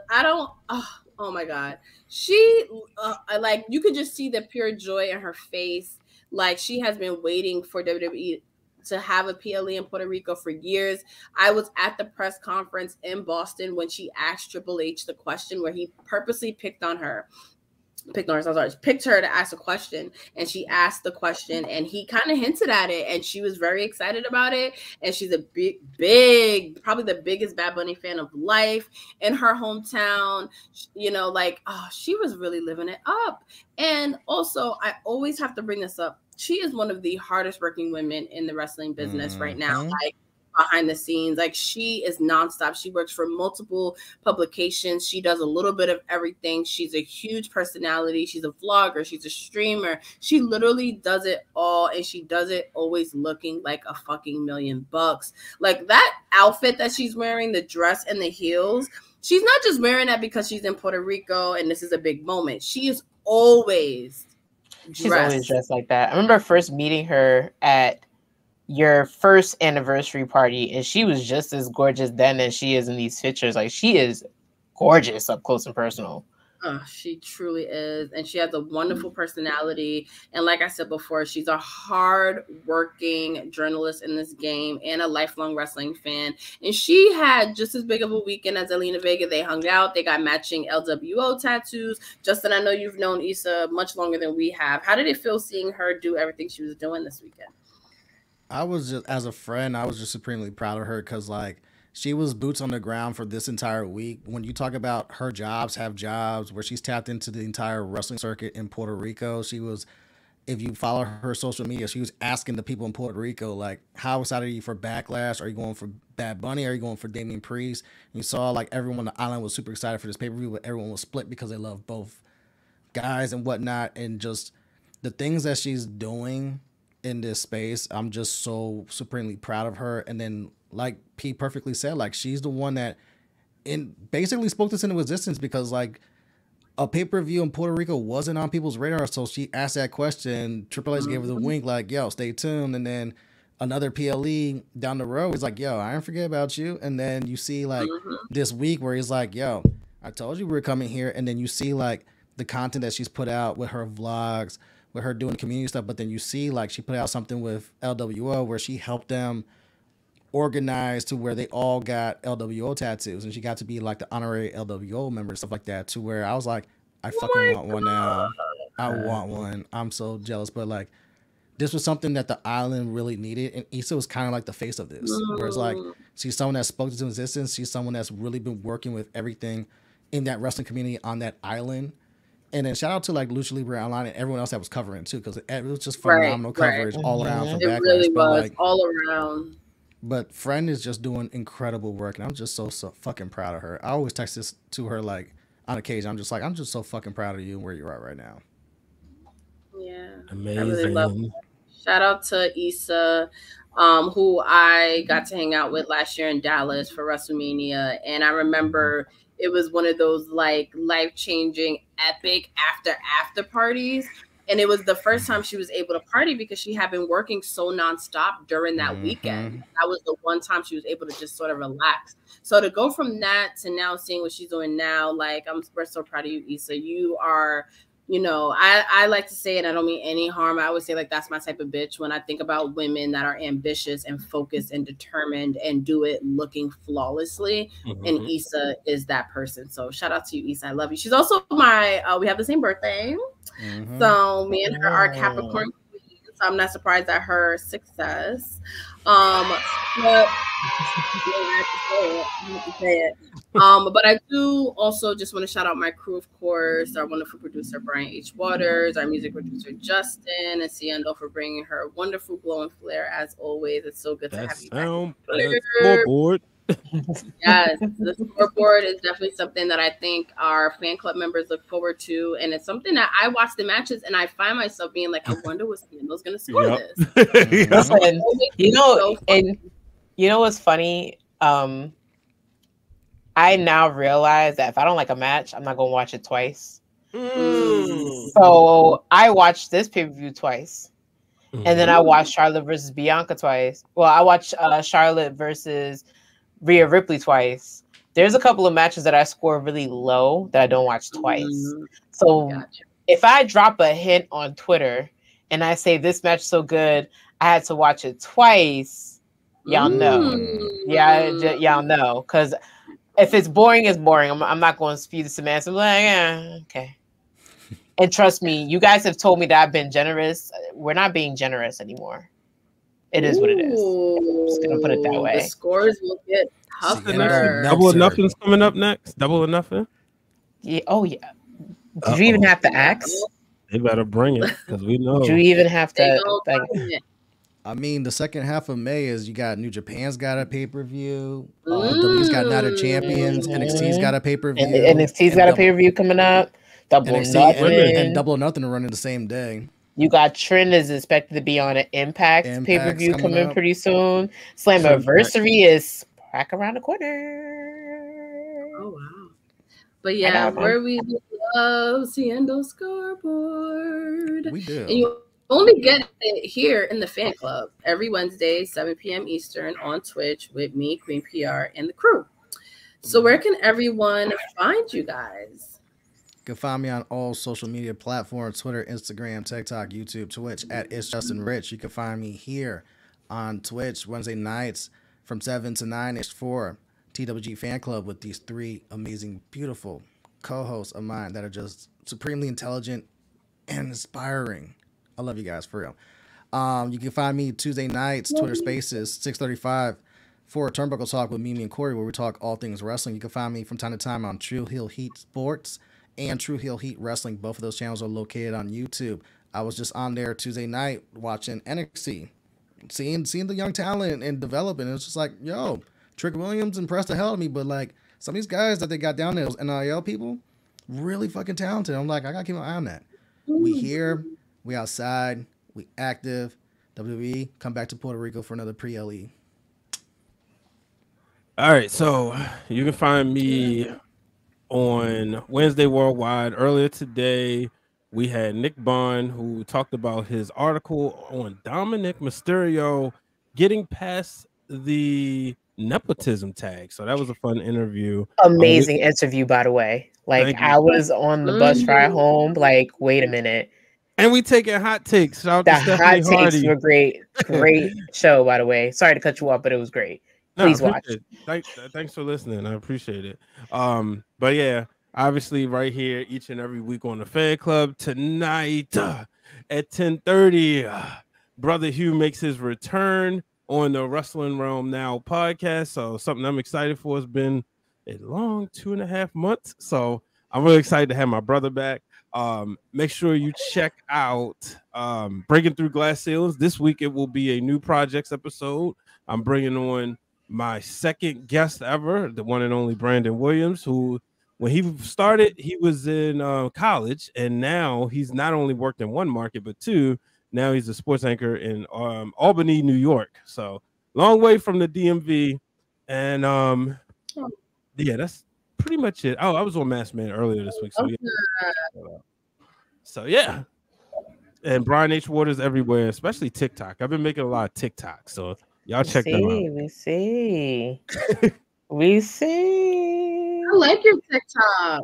Thank you. I appreciate it. I love your TikTok. Definitely follow.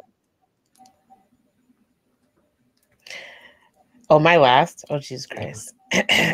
And as per usual, this is your honorary wrestling girl, Seindole B. You can catch me on Twitter, where I'm back from hiatus because y'all were wilding up there at Reload via Film. You can catch me on all social media platforms at reload.relib. That's YouTube, that's Insta, that's TikTok.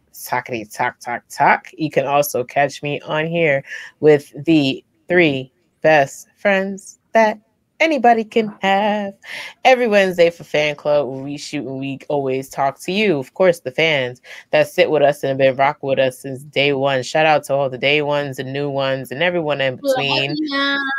We love y'all to death. Also, shout out to the moms. Mother's Day's coming up. We love you. Shout out to your mothers. If it wasn't for my mama and me telling her, hey, I'm going to be really loud on Wednesday because we're going to be talking about wrestling, and her exact response being, okay, but just know at 10:30 I got to sleep, I wouldn't be here gracing my presence with you beautiful people. So shout out to all the moms supporting us in our dreams. I know P's mom, Brian, everybody's mom is up here supporting us 1000%. Mamas, we love you. If you're a mom, happy Mother's Day. And we can't wait to see all you beautiful people next week at the club turning up. At the club. Also, Justin has put the battery in my back. I wasn't going to drop this vlog, but the Palm Springs vlog will be dropping on the YouTube channel this Friday. So stay tuned for that. Very excited for that. If you do not follow Seindole on Instagram and TikTok, her reels and TikToks are always really good, and they've been really good for years. So bringing that to YouTube is very exciting. So I'm very excited for that. We're going to get into wrestling a little bit because everybody's been asking me, but I'm like, like it's touchy. Like I feel like Fan Club's kind of my safe haven, but you know, someone once told me in order for you to be successful, you got to get out the comfort zone. So we'll see what happens. We'll see what happens. I love wise that for proverb. You. Very wise proverb. And again, thank you everyone for coming back to the Fan Club, TWG Fan Club here every Wednesday on Twitch with me, Queen PR, and my crew. Playbacks on YouTube every single week. Let us know what you want us to talk about. Hashtag TWG Fan Club. Bring a friend next time into the club because we have a lot of fun and it's a lot of fun. And stay tuned to TWG because we have a lot going on and we love all of you. And we will see you next week. In the Bella. Hola. Peace. I don't know the rest of the words, but I like that song.